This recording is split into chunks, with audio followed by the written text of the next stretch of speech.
നമസ്കാരം. കേരളം വിധി എഴുതി, കനത്ത വിധി. കടക്ക് പുറത്തേക്ക് എന്ന് ജനങ്ങൾ പറഞ്ഞപ്പോൾ പിണറായി ഭരണം നിലം പതിച്ചു. വീട്ടിൽ പോയി ചോദിക്കൂ എന്ന അഹങ്കാരം പിണറായിയെ ഇന്ന് വീട്ടിലിരുത്തിയ ജനവിധിയായി മാറി. ഇത് കേരളമാണ്. ഭീഷണിക്കും ധാർഷ്ട്യത്തിനും മുന്നിൽ തലകുനിയാത്ത നാട്. പിണറായി വിരുദ്ധത കാറ്റല്ല, ചുഴലിക്കാറ്റായിരുന്നു. മന്ത്രിമാർ പോലും നിലം തൊടാതെ വീണു. എന്ത് ചെയ്താലും ചോദിക്കാൻ ആരുണ്ട് എന്ന അധികാരഭ്രമത്തിന് ജനങ്ങളുണ്ട് എന്ന മറുപടി തീ പിടിപ്പിച്ച് നൽകിയ ജനാധിപത്യം. ഇതൊരു തോൽവിയല്ല, ഒരു രാഷ്ട്രീയ ശിക്ഷ, ഒരു മുന്നറിയിപ്പ്, ഒരു പൊട്ടിത്തെറി. പിണറായി വിജയനെ ചോദ്യം ചെയ്യാൻ ധൈര്യം കാട്ടിയ പാർട്ടി നേതാക്കളുടെ വിജയം കൂടിയാണിത്. തളിപ്പറമ്പിലും പയ്യന്നൂരും അമ്പലപ്പുഴയിലും CPM-ന് അണികൾ തന്നെ കണക്കിന് കൊടുത്തു. ധർമ്മടമെന്ന സുരക്ഷിത കേന്ദ്രത്തിൽ പിണറായി വിജയനെ വിറപ്പിച്ച് കീഴടങ്ങിയ VP അബ്ദുൾ റഷീദ് പോരാട്ടത്തിന്റെ പുതിയ പേരായി. അക്കൗണ്ട് തുറപ്പിക്കില്ലെന്ന വെല്ലുവിളിക്കിടയിലും 3 സീറ്റുമായി BJP നിയമസഭാ സാന്നിധ്യമായി. പിണറായി ഭരണം അവസാനിപ്പിച്ച് കേരളത്തിന്റെ ഭരണം ജനങ്ങൾ UDF-നെ ഏൽപ്പിക്കുമ്പോൾ പ്രൈം ഡിബേറ്റ് ചർച്ച ചെയ്യുകയാണ്. ഇടതുപക്ഷത്തെ ജനങ്ങൾ കശക്കിയെറിഞ്ഞതിന് കാരണമെന്ത്?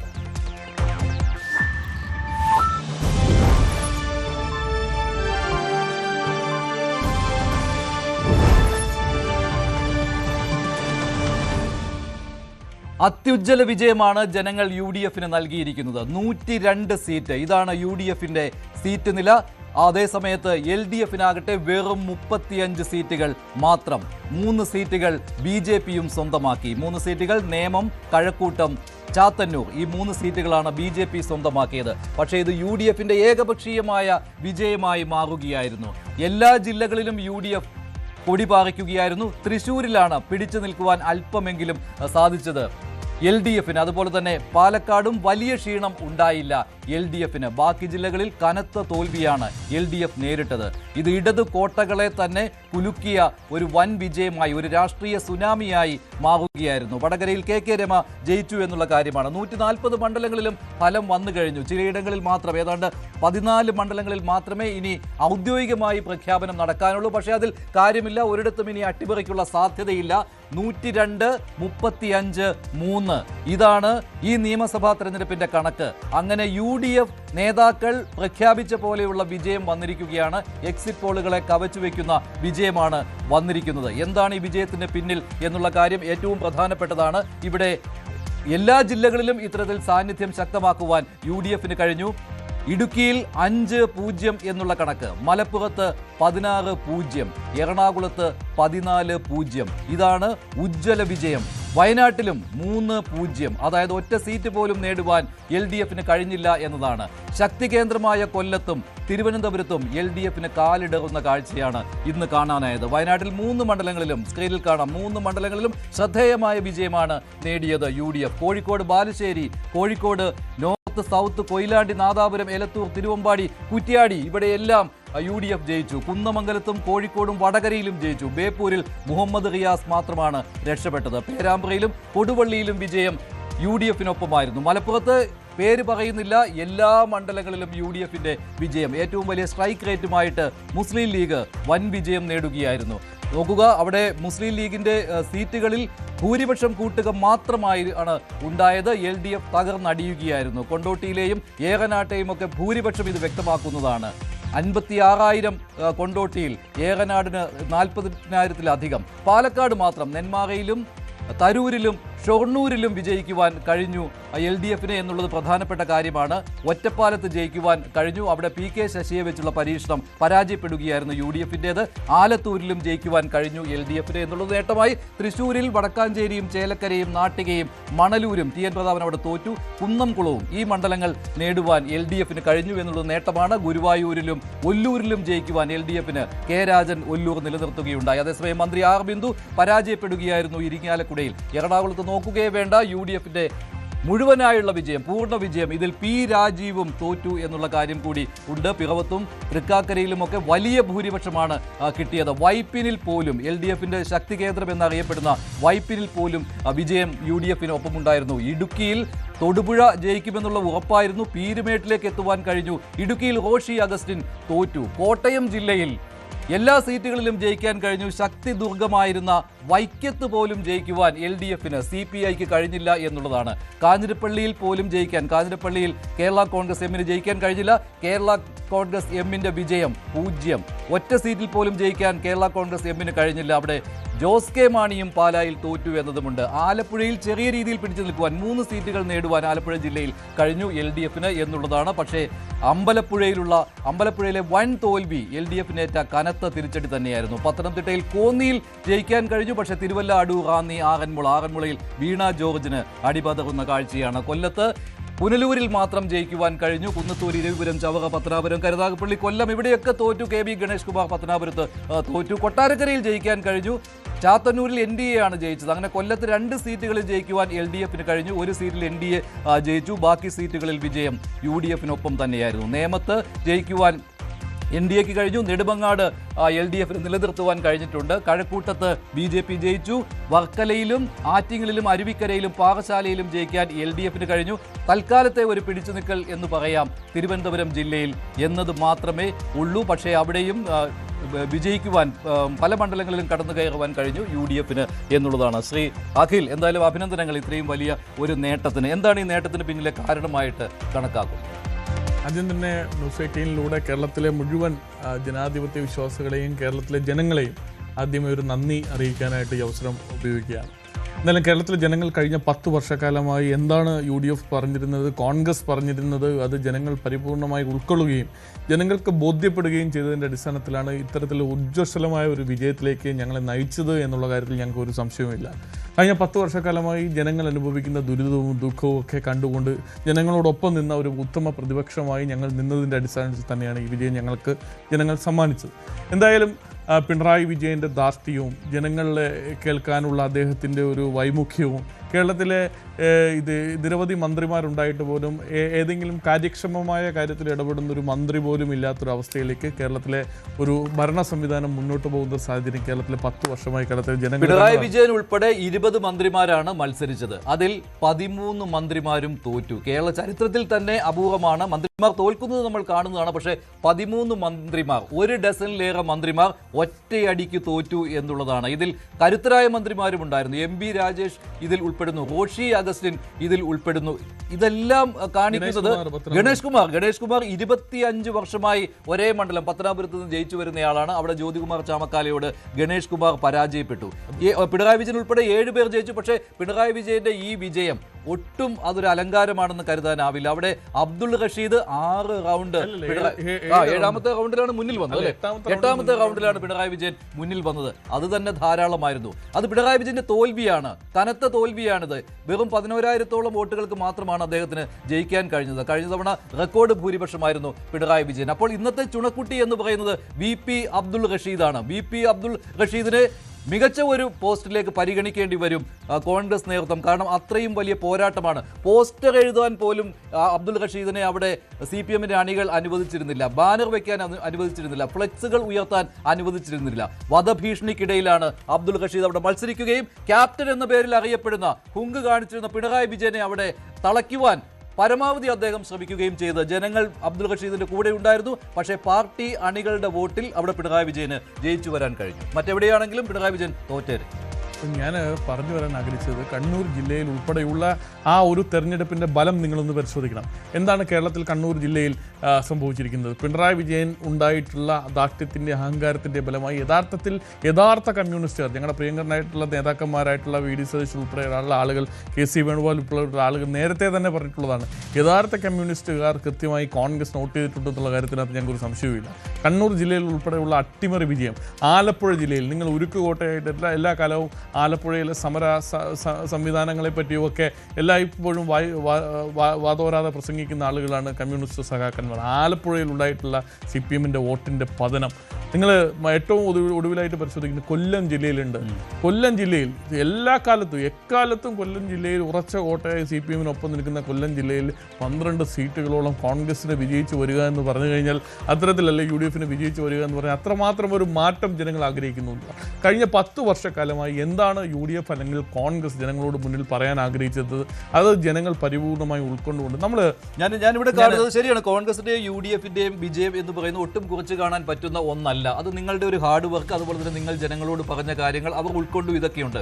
പക്ഷേ ഇവിടെ ജനങ്ങൾ ശിക്ഷ നൽകുകയായിരുന്നു, ഒരു മുന്നറിയിപ്പ് നൽകുകയായിരുന്നു LDF ഭരണത്തിന്. പ്രത്യേകിച്ച് പിണറായി വിരുദ്ധത ഇവിടെ വലിയ രീതിയിലുണ്ടായിരുന്നു. പിണറായി വിജയന്റെ ധാർഷ്ട്യത്തിനുള്ള ഒരു മറുപടി. അത് മാത്രമല്ല CPM-ന്റെ അണികളാണ് നിങ്ങളെ വിജയിപ്പിച്ചത് ശ്രീ അഖിൽ. അത് നിങ്ങൾ കാണാതെ പോകരുത്. കാരണം അവർക്ക് ധാരണയുണ്ടായിരുന്നു ഇനി ഒരിക്കൽ കൂടി ഇപ്പോൾ LDF സർക്കാർ അധികാരത്തിൽ വന്നാൽ അത് CPM-ന്റെ പതനമായിരിക്കുമെന്ന്. അത് അവർ അനുവദിച്ചു കൊടുത്തില്ല. CPM അത് AK ആന്റണി കൃത്യമായിട്ട് അത് പറഞ്ഞു. ഞാൻ അത് തന്നെയാണ് പറഞ്ഞത്. താങ്കളതൊന്നുകൂടെ ഞാൻ പറഞ്ഞ കാര്യം ഒന്ന് റിവൈൻഡ് ചെയ്താൽ മതി. ഞാൻ കൃത്യമായി അത് തന്നെയാണ് പറഞ്ഞത്. ഞാൻ പറഞ്ഞത് CPM ഉൾപ്പെടെയുള്ള ആളുകളാണെങ്കിലും ഈ ഭരണത്തിന് വിരോധമുണ്ടായിരുന്ന ആളുകൾ മുഴുവനായി ഒന്നടങ്കം കോൺഗ്രസിന് വോട്ട് ചെയ്തതിൻ്റെ വിജയം തന്നെയാണ്. ഞങ്ങൾ പരിപൂർണമായി കിട്ടിയ വോട്ടുകളെല്ലാം തന്നെ അത്തരത്തിലുള്ള ഈ പിണറായി വിരുദ്ധതയ്ക്കും CPM വിരുദ്ധതയ്ക്കും എതിരായി ഞങ്ങൾക്ക് കിട്ടിയ വോട്ടുകൾ തന്നെയാണ്. ഇവിടെ ഒരു കാര്യം മാത്രം പറയാൻ ആഗ്രഹിക്കുന്നത്, എന്താണ് ഈ സംസ്ഥാനത്ത് പിണറായി വിജയന്റെ നേതൃത്വത്തിൽ സംഭവിക്കാൻ ഉണ്ടാക്കിയിരുന്ന യഥാർത്ഥ പ്രശ്നങ്ങൾ കാണുന്ന AD Thomas Alappuzha. AD Thomas ജയിക്കണമെന്ന് ആഗ്രഹിച്ചത് അത് CPM-ന്റെ അണികൾ കൂടിയായിരിക്കും. അവിടെ AD തോമസ് എന്ന യുവാവിനെ അതിക്രൂരമായിട്ടാണ് മർദ്ദിച്ചത്. അത് എന്തുകൊണ്ടാണ്? മുഖ്യമന്ത്രിയുടെ ഒരു രക്ഷാപ്രവർത്തനം എന്ന പേരിൽ മുഖ്യമന്ത്രിക്ക് നവകേരള യാത്ര നടത്തുവാനുള്ള സൗകര്യം ഒരുക്കുന്നതിന് വേണ്ടി ഗൺമാന്മാർ മർദ്ദിച്ചയാളാണ് AD തോമസ്. ഉജ്ജ്വല വിജയമാണ് ആലപ്പുഴയിൽ AD തോമസിന്റെ ശരീരത്തിന് കിട്ടിയ ആ ഒരു മർദ്ദനം ഇന്ന് പിണറായി വിജയന്റെ മുഖത്തേക്ക് AD തോമസിന്റെ വിജയം കൊണ്ട് കിട്ടിയിരിക്കുക എന്നുള്ളതാണ് എനിക്ക് പറയാനുള്ളത്. കാരണം അദ്ദേഹത്തിനെ ക്രൂരമായി മർദ്ദിക്കുന്ന ഒരു സാഹചര്യം. KSU ജില്ലാ പ്രസിഡന്റാണ്. നിങ്ങളൊന്ന് നോക്കൂ, മനോഹരമായ ചെറുപ്പക്കാർ ജയിച്ചിരിക്കുകയാണ്. ഇപ്പോൾ കോഴിക്കോട് ജില്ലയിൽ VT സൂരജ് ഒരു ദളിത് വിഭാഗത്തിൽപ്പെട്ട ഒരു ചെറുപ്പക്കാരനാണ്. ആ കോഴിക്കോടിന്റെ KSUവിന്റെ ജില്ലാ പ്രസിഡന്റാണ്. അദ്ദേഹം ജയിച്ചു. അബിൻ വർക്കി ആറന്മുളയിൽ അദ്ദേഹം ജയിച്ചു. നിങ്ങൾ ചാണ്ടിയുമ്മനെ ഒന്ന് പരിശോധിക്കൂ. ചാണ്ടിയുമ്മൻ ഒരു പോസ്റ്റർ ഇല്ല, ഫ്ലെക്സ് ഇല്ല. ഏറ്റവും മികച്ച ഭൂരിപക്ഷം 53,000-ലധികം വോട്ടിന്റെ ഭൂരിപക്ഷത്തിൽ ഈ പുതുപ്പള്ളി നിയോജകമണ്ഡലത്തിൽ മഞ്ജുഷയുടെ കാര്യം മനസ്സിലാക്കേണ്ടത്, പുതുപ്പള്ളി നിയോജകമണ്ഡലത്തിൽ ഇടതുപക്ഷത്തിന്റെ സ്ഥാനാർത്ഥിയുടെ പേര് പോലും നമുക്ക് പ്രത്യക്ഷത്തിൽ ഓർമ്മ വരാത്ത ഒരു സ്ഥാനാർത്ഥിയായി, അപ്രസക്തമായ സ്ഥാനാർത്ഥിയായി അദ്ദേഹം അസ്തമിച്ചു പോകുന്ന ഒരു സാഹചര്യത്തിലേക്ക് നിൽക്കുന്ന ഒരു സാഹചര്യം. അപ്പോൾ ഞാൻ പറഞ്ഞു വന്നത്, കേരളത്തിലെ ജനങ്ങൾ ഇപ്പോൾ ഒരു വിഷയത്തിലേക്ക് ചൂണ്ടിക്കാണിക്കാം. കേരളത്തിലെ ജനങ്ങളെ പൊട്ടന്മാരാക്കാൻ ഈ പറയുന്നത് പോലെ കമ്മ്യൂണിസ്റ്റ് മാർക്സിസ്റ്റ് പാർട്ടി ശ്രമിച്ചു എന്നുള്ളതാണ്. ഇവിടെ 3 മേഖലാ ജാഥകൾ നടത്തി. മഞ്ജുഷ ഒരു കാര്യം ശ്രദ്ധിക്കണം, ഈ മേഖലാ ജാഥകളിലെല്ലാം തന്നെ പിണറായി വിജയൻ മധ്യ തിരുവിതാംകൂറിന് ഇങ്ങോട്ടുള്ള ജാഥകളിൽ എന്തായിരുന്നു പ്രസംഗിച്ചത്? ആ പ്രസംഗം നിങ്ങളൊന്ന് റിവൈൻഡ് ചെയ്ത് നോക്കൂ. ഈ മലപ്പുറം ജില്ലയെ കേന്ദ്രീകരിച്ചുകൊണ്ട് ഒരു വർഗീയ ധ്രുവീകരണത്തിന് മുസ്ലിം ലീഗാണ് ഇവിടെ നേതൃത്വം കൊടുക്കുന്നതെന്ന് ആരോപണം ഉന്നയിച്ചുകൊണ്ട് മധ്യ തിരുവിതാംകൂറിന് ഇങ്ങോട്ടേക്ക് വരുന്ന ഒരു വോട്ടിനകത്തൊരു ഫ്ലക്ച്വേഷൻ ഉണ്ടാക്കാൻ വേണ്ടി കൃത്യമായ വർഗീയത പറഞ്ഞുകൊണ്ട്, വർഗീയതയുടെ രാഷ്ട്രീയം വിളമ്പിക്കൊണ്ട് കമ്മ്യൂണിസ്റ്റ് മാർക്സിസ്റ്റ് പാർട്ടി മുന്നോട്ട് പോയപ്പോൾ ജമാഅത്തെ ഇസ്ലാമിയെ കടുത്ത ഭാഷയിൽ എതിർക്കുകയും അതേസമയം തന്നെ SDPIയുടെ വോട്ട് വേണ്ടെന്ന് പറയാൻ മടി കാണിക്കുകയും ചെയ്ത ഒരു CPM നേതൃത്വത്തെ ഇവിടെ കണ്ടു. വലിയ നേതാക്കളാണ് ഇക്കാര്യങ്ങൾ പറഞ്ഞത്. അതുപോലെ ഇപ്പോൾ ചന്ദ്രകാന്ത് വിശ്വനാഥൻ, ഞങ്ങളുടെ വെബ് എഡിറ്റർ, അദ്ദേഹം ഇതിനെക്കുറിച്ച് കുറേ വിലയിരുത്തൽ നടത്തിക്കൊണ്ട് ഒരു ലേഖനം എഴുതിയിരുന്നു. അതിൽ പറഞ്ഞിരിക്കുന്ന ചില കാര്യങ്ങൾ വളരെ പ്രധാനപ്പെട്ടതാണ്. ഈ ഭരണത്തെ ഒരു ഏകാധിപത്യ സംവിധാനമാക്കി, കപ്പലും കപ്പിത്താനുമാക്കി പുകഴ്ത്തുന്നവർക്ക് അതിവേഗം ഉയർന്നു പോകുവാൻ അവസരമുണ്ടാക്കി കൊടുത്തു, പലരെയും പാർട്ടിയിൽ നിന്ന് അകറ്റി. അതുപോലെ തന്നെ സുധാകരനെ പോലെ പൊതുസമൂഹത്തിൽ മതിപ്പുള്ള മുതിർന്ന നേതാക്കൾ അകലാൻ തുടങ്ങിയപ്പോൾ നേതൃത്വം പരിഹാസത്തോടു കൂടിയാണ് അദ്ദേഹത്തെ പോലുള്ളവരുമായിട്ട് ഇടപെട്ടത്, പ്രതികരിച്ചത്.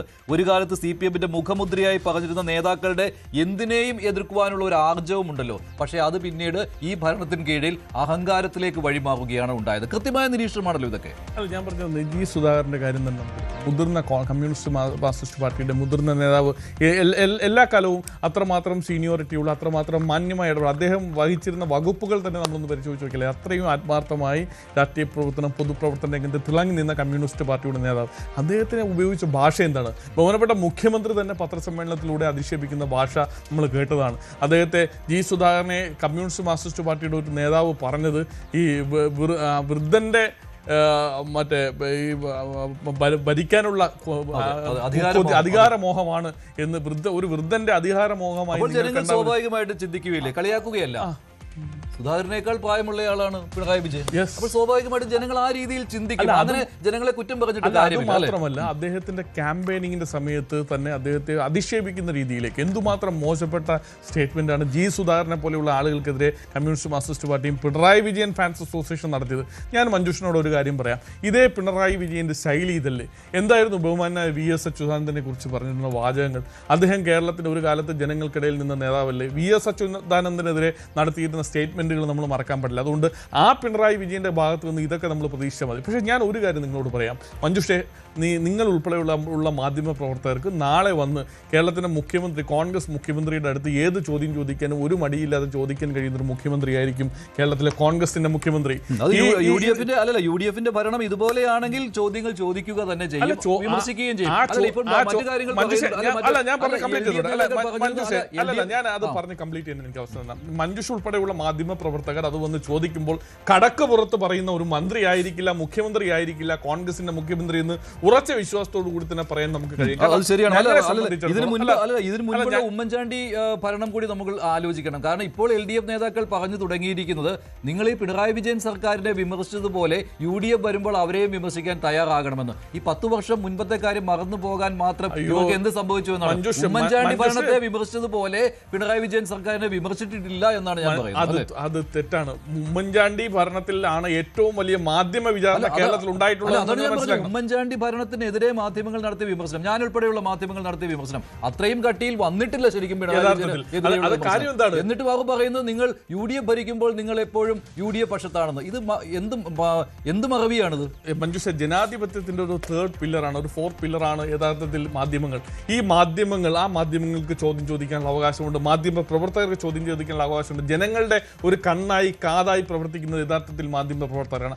ആ മാധ്യമ പ്രവർത്തകർക്ക് കേരളത്തിന്റെ മുഖ്യമന്ത്രിയോട് ചോദ്യം ചോദിക്കാൻ പാടില്ല എന്ന് ആരാണ് പറയുന്നത്? കേരളത്തിലെ മുഖ്യമന്ത്രി ഒരു തൂണിനപ്പുറത്തേക്ക്, ഒരു ഗ്ലാസ് മുറിയുടെ അപ്പുറത്തേക്ക് ഇരിക്കുന്നു, മറ്റൊരു റൂമിൽ ഇരുന്ന് എഴുതി പേപ്പറിൽ എഴുതി നൽകുന്ന ചോദ്യങ്ങൾ മാത്രമേ ചോദിക്കാവൂ എന്ന് പറഞ്ഞു കഴിഞ്ഞാൽ അതിനെ എങ്ങനെ മാധ്യമ പ്രവർത്തനത്തിന്റെ ഭാഗമായി ഉൾക്കൊള്ളാൻ കഴിയും? അതാണ് മാധ്യമ പ്രവർത്തനമെന്ന് വിശ്വസിക്കുന്ന കമ്മ്യൂണിസ്റ്റ് മാർക്സിസ്റ്റ് പാർട്ടിയുടെ നേതാക്കന്മാരും പ്രവർത്തകരുമുള്ള നാടായി നമ്മുടെ നാട് മാറിയിരിക്കുകയാണ്. യഥാർത്ഥത്തിൽ ഒരു ജനാധിപത്യ രാജ്യത്ത് ആരെയും ചോദ്യം ചെയ്യാനുള്ള അവകാശം മാധ്യമ പ്രവർത്തകർക്കുണ്ട്, മാധ്യമ സ്ഥാപനങ്ങൾക്കുണ്ട്. ഞാൻ ഈ ചില സ്ഥലങ്ങളിലൊക്കെ പ്രസംഗിക്കാൻ പോകുമ്പോഴത്തേക്ക് അവിടുത്തെ DYFIയുടെയും CPM-ന്റെ നേതാക്കന്മാരെയൊക്കെ മൈക്ക് കൂടെ വെല്ലുവിളിക്കാറുണ്ട്. ഞാൻ പറയുന്നത് ഇത്ര മാത്രമാണ്. നിങ്ങൾ എൻ്റെ പ്രസംഗം കേൾക്കുന്ന കമ്മ്യൂണിസ്റ്റ് മാർക്സിസ്റ്റ് പാർട്ടിയുടെ നേതാക്കന്മാരെ, സുഹൃത്തുക്കളെ, സഹപ്രവർത്തകരെ, DYFIക്കാരെ, നിങ്ങൾ ഒരു കാര്യം ചെയ്യൂ. നിങ്ങൾ ഈ നാടിൻ്റെ വികസനത്തിന് വേണ്ടി നേതൃത്വം കൊടുക്കുന്ന ആളുകളാണെന്ന് പറയുന്നുണ്ട്. നിങ്ങൾ നിങ്ങളുടെ മുഖ്യമന്ത്രിയുടെ അടുത്ത് പോയി ഒരു വികസന വിഷയം സംസാരിക്കുകയോ പോയി ഒരു സ്പെയറിന് ഒരു സെൽഫി എങ്കിലും എടുത്തിട്ട് വന്നു കഴിഞ്ഞാൽ, ജീവനോടെ തിരിച്ചു വന്നു കഴിഞ്ഞാൽ ഞങ്ങൾ നിങ്ങളെ അംഗീകരിക്കാമെന്ന് പറയും. എന്ന് വെച്ച് കഴിഞ്ഞാൽ ഒരു സാധാരണക്കാരനായിട്ടുള്ള ആളിന് പോലും അപ്രോച്ച് ചെയ്യാൻ കഴിയാത്തൊരു മുഖ്യമന്ത്രിയായി കേരളത്തിലെ മുഖ്യമന്ത്രി മാറിയിരിക്കുകയാണ്. ഏതെങ്കിലും മന്ത്രിമാരെടുത്ത് ഒരു ജനകീയ വിഷയവുമായി കേരളത്തിലെ സാധാരണക്കാർക്ക് പോകാൻ കഴിയുമായിരുന്നു? കേരളത്തിന്റെ മുഖ്യമന്ത്രിയുടെ അടുത്ത് ഏതെങ്കിലും ഒരു സാധാരണക്കാരനെ ചെന്നെത്താൻ കഴിയുമായിരുന്നു? അപ്പൊ അതിനൊക്കെ ഒരു മാറ്റം വേണം. വീട്ടിൽ പോയി ചോദിക്കൂ എന്ന് പറഞ്ഞൊരു മുഖ്യമന്ത്രിയെ നമുക്ക് വേണ്ട. അങ്ങനെയുള്ള ഒരു മുഖ്യമന്ത്രി അധികാരത്തിൽ തുടരാൻ അർഹനല്ല. ജനങ്ങൾ അത് മനസ്സിലാക്കി കൃത്യമായ സന്ദേശം നൽകുകയും ചെയ്തു. ശ്രീ വെമ്പായം നസീർ, തോൽവിക്ക് ഒരു ന്യായീകരണവും കണ്ടെത്താൻ കഴിയാത്ത ഒരു അവസ്ഥയാണ് ഇപ്പോഴുള്ളത്, അല്ലേ? ജനവിധി അംഗീകരിക്കുകയാണ്. എന്തായാലും ഇപ്പോൾ UDF 100-ലധികം സീറ്റ് നേടിയെന്നാണ് ഇപ്പോൾ വാർത്ത വരുന്നത്. എന്തായാലും ജനവിധി നമ്മളത് അംഗീകരിക്കുകയാണ്. പക്ഷേ നേരത്തെ ഇവർ ഉയർത്തിക്കൊണ്ടുവന്ന കാര്യങ്ങളെല്ലാം ഇനി അവർ ചെയ്ത് കാണിക്കണം. അത് കേരള ജനതയോട് അത് അവർ വിശദീകരിക്കേണ്ടി. ഇവർ എത്ര ഈ സെക്രട്ടേറിയറ്റിൻ്റെ മുന്നിൽ അവിടെ സമരം നടത്തിയ സ്ത്രീകളുണ്ടല്ലോ, അവർക്ക് എത്രയാണ് കൊടുക്കാമെന്ന് പറഞ്ഞത്? 2000, 5000. അല്ല, അതൊന്നും അല്ല ഇപ്പോഴത്തെ. അതൊക്കെ കൊടുക്കട്ടെ, അതൊക്കെ സമയം വരും. അത് ഒരു ഹണിമൂൺ പീരീഡ് ഒക്കെ ഇവർക്കൊക്കെ ഉണ്ടല്ലോ. അത് ആരെയും ഒരു 2 മാസം വരട്ടെ. അത് മറ്റൊരു കാര്യം, ഈ ആശാ സമരത്തോടൊക്കെ നിങ്ങൾ കാട്ടിയത് എന്താണ്? ജനകീയ സമരങ്ങളോട് പിണറായി സർക്കാർ കാട്ടിയ വിമുഖതയുണ്ട്. അവരെ പരിഹസിക്കുന്ന ഒരു രീതിയുണ്ട്. അത് അംഗീകരിക്കാത്തവർ ആരാണെന്ന് അറിയാമോ? അത് അംഗീകരിക്കാത്ത CPM-ന്റെ അണികളാണ്. അവരാണ് വോട്ട് ചെയ്ത് പിണറായി വിജയനെ താഴെ ഇറക്കിയത്. മഞ്ജുഷേ, യഥാർത്ഥത്തിൽ അത് പരിഹരിക്കേണ്ടത് കേരള സർക്കാരാണ്. അങ്ങനെയെല്ലാം അറിയാലോ. കേന്ദ്ര സർക്കാരാണ് അതിന്റെ വകുപ്പും കാര്യങ്ങളെല്ലാം ചെയ്യാനുള്ളത്. കേരള സർക്കാരിന് പരിമിതിയുണ്ട്. പക്ഷേ ഇവർ ജനങ്ങളെ തെറ്റിദ്ധരിപ്പിക്കാൻ വേണ്ടി കേരള സർക്കാരിനാണ് ഇതിന്റെ കാര്യങ്ങളെല്ലാം ചെയ്യുന്നതെന്ന് പറഞ്ഞ് തെറ്റിദ്ധരി സമരത്തിനിറങ്ങിയ കോൺഗ്രസ്സുകാരാണ്. പിന്നെ KSRTC സ്ത്രീകളെ എല്ലാവർക്കും സൗജന്യമായി യാത്ര, കേരളത്തിൽ അങ്ങോളം ഇങ്ങോളം സൗജന്യമായി യാത്ര ചെയ്യാമെന്നവർ പറഞ്ഞിട്ടുണ്ട്. അത് ഇനി ചെയ്യണത് കാപട്യം പറഞ്ഞ് നിങ്ങൾ ഇത്തവണ ജനങ്ങളെ പറ്റിച്ചാൽ നമ്മളത് ചോദ്യം ഇരിക്കട്ടെ. അല്ല, എനിക്ക് തോന്നുന്നില്ല UDF-ന്റെ വാഗ്ദാനങ്ങൾ വിശ്വസിച്ചാണ് ജനങ്ങൾ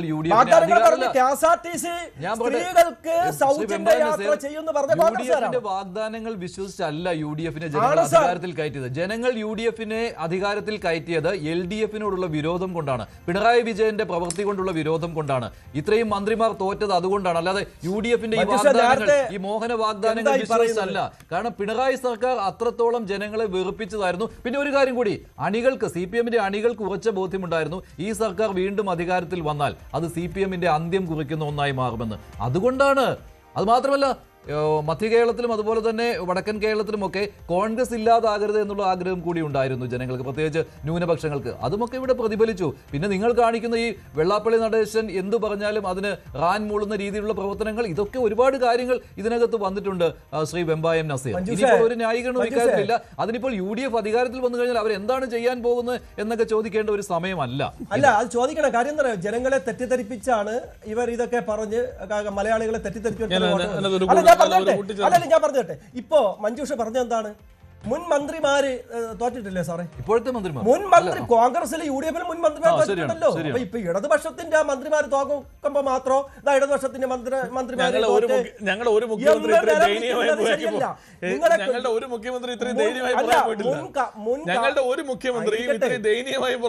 മുൻ കാലഘട്ടങ്ങളിൽ UDF-ന്റെ മന്ത്രിമാര് അതിദയനീയമായി പരാജയപ്പെട്ടിട്ടുണ്ട്. അതിന്റെ ചരിത്രം വേണമെങ്കിൽ ഞാൻ തെളിവ് നിരത്താം. അതുകൊണ്ട് വിജയം പരാജയമൊക്കെ അവിടെ ഇരിക്കട്ടെ. പക്ഷേ നിങ്ങളിപ്പോ 100 സീറ്റ് നേടി ഇപ്പോൾ അധികാരത്തിൽ വന്നു. പക്ഷേ ഈ വിജയം നെഞ്ചി കൈവച്ച് നിങ്ങൾക്ക് പറയാമോ? നെഞ്ചി കൈവച്ച് ഇത് ജനകീയ വിജയമാണ്, ഇത് ജനങ്ങൾ നമുക്ക് നൽകിയ വിജയമാണ് എന്ന് നിങ്ങൾക്ക് പറയാൻ കഴിയുമോ? കഴിയില്ല. ഇത് കോലീബി സഖ്യത്തിന്റെ വിജയമാണ്.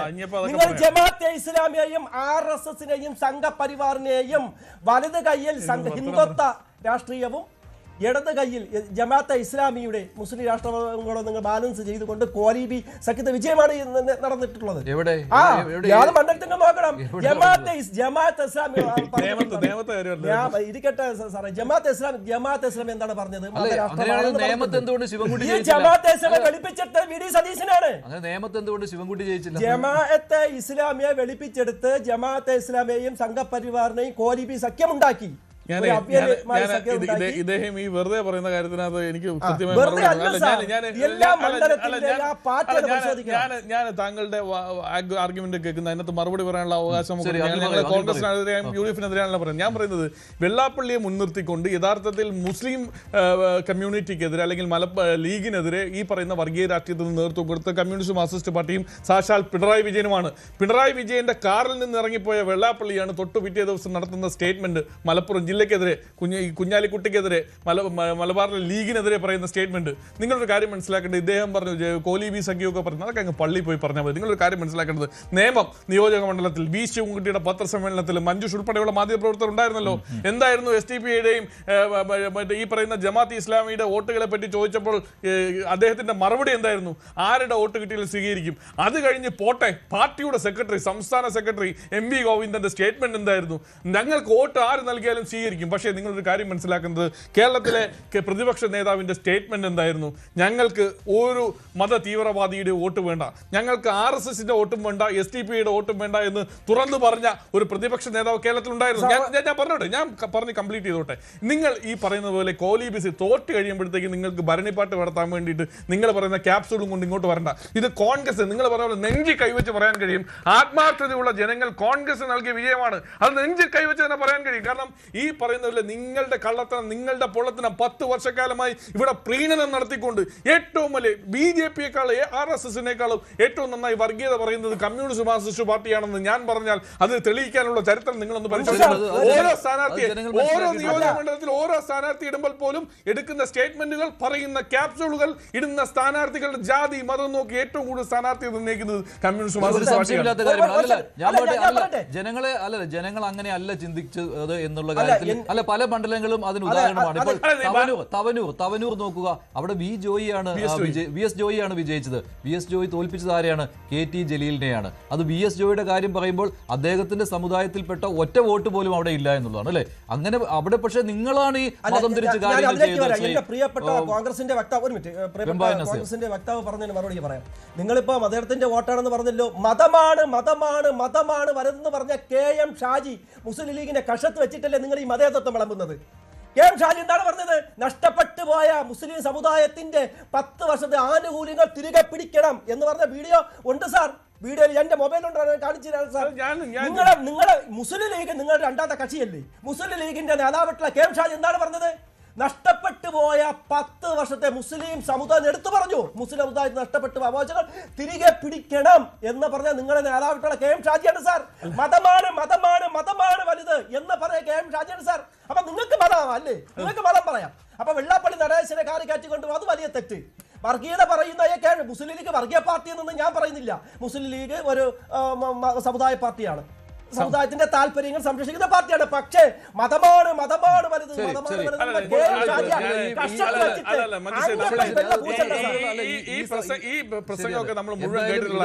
തെരഞ്ഞെടുപ്പിന് മുൻപ് നിങ്ങൾ ഒരുപാട് പറഞ്ഞു, തെരഞ്ഞെടുപ്പിന് മുൻപ് ഇതൊക്കെ ഒരുപാട് പറഞ്ഞിട്ടുണ്ട്. പക്ഷേ ഇതൊന്നും ജനങ്ങൾ മുഖവിലേക്ക് എടുത്തില്ല. അതുകൊണ്ട് ഒരു ന്യായീകരണവും ഇവിടെ LDFന്റെ ഭാഗത്ത് നിന്ന് അത് വിശ്വാസയോഗ്യമായി പോവുകയില്ല. ഈ തെരഞ്ഞെടുപ്പ് ഫലം ഒന്ന് വിശകലനം ചെയ്തു കഴിഞ്ഞാൽ കേരള കോൺഗ്രസ് M എന്നുള്ള പ്രസ്ഥാനം ഇപ്പോൾ കേരളത്തിന്റെ നിയമസഭയിലേക്ക് വരുന്നത് ഇല്ല. ഒറ്റ സീറ്റ് പോലും കിട്ടിയില്ല. കേരള കോൺഗ്രസ് എമ്മിന് ജോസ് കെ മാണിക്ക് ഒരു സീറ്റ് പോലും കിട്ടിയില്ല. ഒരു രാഷ്ട്രീയ അബദ്ധം ജോസ് കെ മാണി കാണിക്കുകയായിരുന്നു. അത് ജോസ് കെ മാണിയുടെ തീരുമാനമായിരുന്നില്ല. ജോസ് കെ മാണിക്ക് UDFിലേക്ക് വരാൻ തന്നെയായിരുന്നു ആഗ്രഹം. പക്ഷേ അവിടെ റോഷി അഗസ്റ്റിൻ മന്ത്രി, അദ്ദേഹം തന്റെ മന്ത്രിസ്ഥാനം സംരക്ഷിക്കുന്നതിന് വേണ്ടി അങ്ങനെ ഒരു അബദ്ധം ചെയ്തു. റോഷി അഗസ്റ്റിൻ അമ്പേ പരാജയപ്പെട്ടു. ജോസ് കെ മാണിക്കും വിജയിക്കാൻ സാധിച്ചില്ല. പ്രമോദ് നാരായൺ തോൽക്കുന്നു. കാഞ്ഞിരപ്പള്ളിയിൽ തോൽക്കുന്നു ഡോക്ടർ ജയരാജ്. അദ്ദേഹം ഒരു അധികായനായി തന്നെ കാഞ്ഞിരപ്പള്ളിയിൽ ഉണ്ടായിരുന്നയാളാണ്. തോറ്റുപോയി. ചങ്ങനാശ്ശേരി നിലനിർത്തുവാൻ കഴിഞ്ഞില്ല. അങ്ങനെ അവരുടെ എല്ലാ സീറ്റുകളും പൂഞ്ഞാറിലും അവർ തോൽക്കുകയാണ് ഉണ്ടായത്. അങ്ങനെ 12 സീറ്റുകളല്ലേ അവർക്കുണ്ടായിരുന്നത്? 13 സീറ്റുകൾ.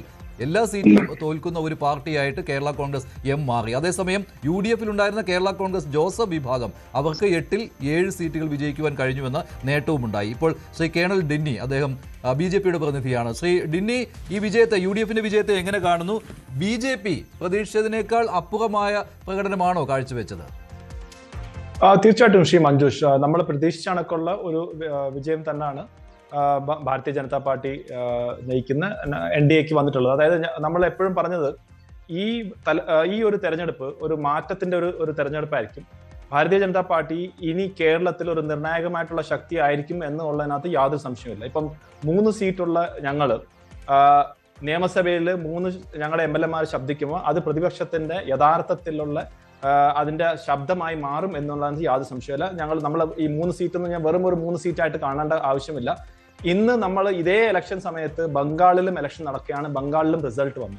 2011 ബംഗാളിൽ BJPക്ക് 0 2016 വെറും 3 സീറ്റായിരുന്നു. 2026 ആയപ്പം ഇന്ന് 200 സീറ്റിലേക്ക് ഭാരതീയ ജനതാ പാർട്ടി ബംഗാളിൽ മാറാമെങ്കിൽ ഇതേപോലെ തന്നെയുള്ള ഒരു വളർച്ച തന്നെയാണ് കേരളത്തിലും ഞങ്ങൾ കാണുന്നത്. ആ രീതിയിൽ ഞാൻ പറഞ്ഞു വന്നത് ഒരു നിർണായകമായിട്ടുള്ള ശക്തി ഒരു പ്രതിപക്ഷ റോളിൽ ഞങ്ങൾ കാണും. ഇപ്പൊ ഇത് എന്തുകൊണ്ടാണ് കോൺഗ്രസിന്റെ, ശരിയാണ്, കോൺഗ്രസിന് കേരളത്തിലെ ജനം നല്ലൊരു ഭൂരിപക്ഷം കൊടുത്തു. അതിനകത്തൊന്നും യാതൊരു സംശയമില്ല. അവരുടെ ആ ഒരു ഭൂരിപക്ഷവും ജനങ്ങളുടെ വികാരവും ഞങ്ങൾ മനസ്സിലാക്കുന്നു. അതിനെ ഞങ്ങൾ റെസ്പെക്റ്റും കൊടുക്കുന്നു.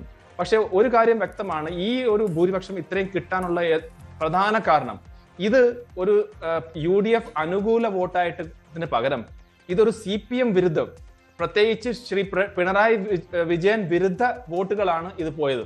അപ്പൊ ആ രീതിയിൽ ഈ വോട്ട് സ്പ്ലിറ്റായി. അതിനകത്ത് കുറെ വോട്ടുകൾ, ധാരാളം സീറ്റുകൾ കോൺഗ്രസിനും UDFനും അത് നേടാൻ പോയി. അതിനകത്ത് കുറച്ച് സീറ്റുകൾ ഞങ്ങൾക്ക് കിട്ടി എന്നുള്ളതാണ് വാസ്തവം. അപ്പൊ ഈ 10 വർഷമായിട്ട് ഇടതുപക്ഷ ഭരണം, ശ്രീ പിണറായി വിജയന്റെ ഭരണത്തിന് മടുത്ത് ജനങ്ങള്, കമ്മ്യൂണിസ്റ്റ് പാർട്ടിയിലുള്ള ആളുകൾ എല്ലാവരും കൂടെ ഒരു തീരുമാനത്തിന്റെ ഫലമായിട്ടാണ് ഞാൻ ഇതിനെ കാണുന്നത്. അതുകൊണ്ട് UDFന്റെ അവരുടെ ഒരു പ്രത്യേകത എന്തെങ്കിലും ഉണ്ടായിട്ടല്ല, മറിച്ച് നേരത്തെ ചർച്ച ചെയ്തിരുന്ന പോലെ എനിക്ക് തോന്നുന്നു LDF-ന്റെ പ്രതിനിധി എന്നാണ് പറഞ്ഞത്, ഒരു പ്രീരണ രാഷ്ട്രീയത്തിന്റെ ഒരു നല്ല രീതിയിൽ അതിനെ അവർ വർക്കൗട്ട് ചെയ്തിരുന്നു. അത് ജമാഅത്തെ ഇസ്ലാമിയെ വെള്ളപൂശി അവർ തന്നെ സമ്മതിക്കുന്നു ഞങ്ങൾ മതത്തിന്റെ പേരിലാണ് രാഷ്ട്രം ഉണ്ടാക്കാൻ ആഗ്രഹിക്കുന്നത്. പക്ഷെ ബഹുമാനപ്പെട്ട പ്രതിപക്ഷ നേതാവ് അങ്ങനല്ല, അവർ മതത്തിന്റെ പേരൊന്നും അല്ല എന്നൊക്കെയുള്ള രീതിയിലുള്ള പ്രസ്താവനകൾ നടത്തി. മുസ്ലിം ലീഗിന്റെ തന്നെ ശ്രീ KM ഷാജിയുടെ പ്രസ്താവന അദ്ദേഹം പറഞ്ഞു. അപ്പൊ അങ്ങനെയുള്ള ഒരു മതപ്രീരണ രാഷ്ട്രീയം മുന്നോട്ട് വെച്ചിട്ടുണ്ടായിരുന്നു എന്നുള്ളതും UDF-നെ സംബന്ധിച്ചോളം ഒരു യാഥാർത്ഥ്യം തന്നെയാണ്. അതിനകത്ത് യാതൊരു സംശയമില്ല. അതിന്റെ കൂടെ തന്നെ ശ്രീ മഞ്ജുഷ്, എനിക്കൊരു കാര്യം കൂടെ പറയാനുണ്ട്. നോക്കൂ, ഇവിടെ ഭാരതീയ ജനതാ പാർട്ടി ജയിച്ചത് ആരെയൊക്കെ തോൽപ്പിച്ചിട്ടാണ്. കോൺഗ്രസുമായിട്ട് ഞങ്ങൾ ഫൈറ്റ് ചെയ്തു, അവരെ തോൽപ്പിച്ചു. അല്ലെങ്കിൽ അവരുമായിട്ടുള്ള ഒരു ഫൈറ്റ് നടന്നു, CPM ആയിട്ടുള്ള ഒരു ഫൈറ്റ് നടന്നു, CP ആയിട്ടുള്ള ഫൈറ്റ് നടന്നു. ഇനി പല സ്ഥലത്തും ഇവർ ഒരുമിച്ച് നിന്ന്, ഇപ്പൊ മഞ്ചേശ്വരത്തെ പോലുള്ള മണ്ഡലത്തിൽ ഒരുമിച്ച് നിന്ന് BJP-യെ തോൽപ്പിക്കാൻ വേണ്ടിയുള്ള ഒരു ബന്ധം ഉണ്ടായിരുന്നു. ഇനി മഞ്ചേശ്വരത്തെ തോൽവി എന്തുകൊണ്ട് സംഭവിച്ചു? മഞ്ചേശ്വരത്ത് കഴിഞ്ഞ തവണ 954, അതിനു മുൻപ് 89 വോട്ടുകൾ. പക്ഷേ ഇത്തവണ വലിയ പരാജയമായി പോയി. മഞ്ചേശ്വരത്തിൽ ഞാനൊരു കണക്ക് പറയട്ടെ ശ്രീ മഞ്ജുഷ്. നോക്കൂ, CPM-ന് കഴിഞ്ഞ പ്രാവശ്യം 40,639 വോട്ട്, അതായത് 23% വോട്ടുണ്ടായിരുന്നു. ഇപ്രാവശ്യം അത് 23 11% കുറഞ്ഞ് 27,000 വോട്ടങ്ങാണ്ടേ ഉള്ളായിരുന്നു. അപ്പൊ അതേസമയം ഈ അഷ്റഫ് അവർക്ക് കിട്ടിയത് 38% നിന്ന് 51, അതായത് ഈ 11% ഇവിടുന്ന് കുറഞ്ഞത് നേരെ അങ്ങോട്ട് പോയിട്ടുണ്ട്.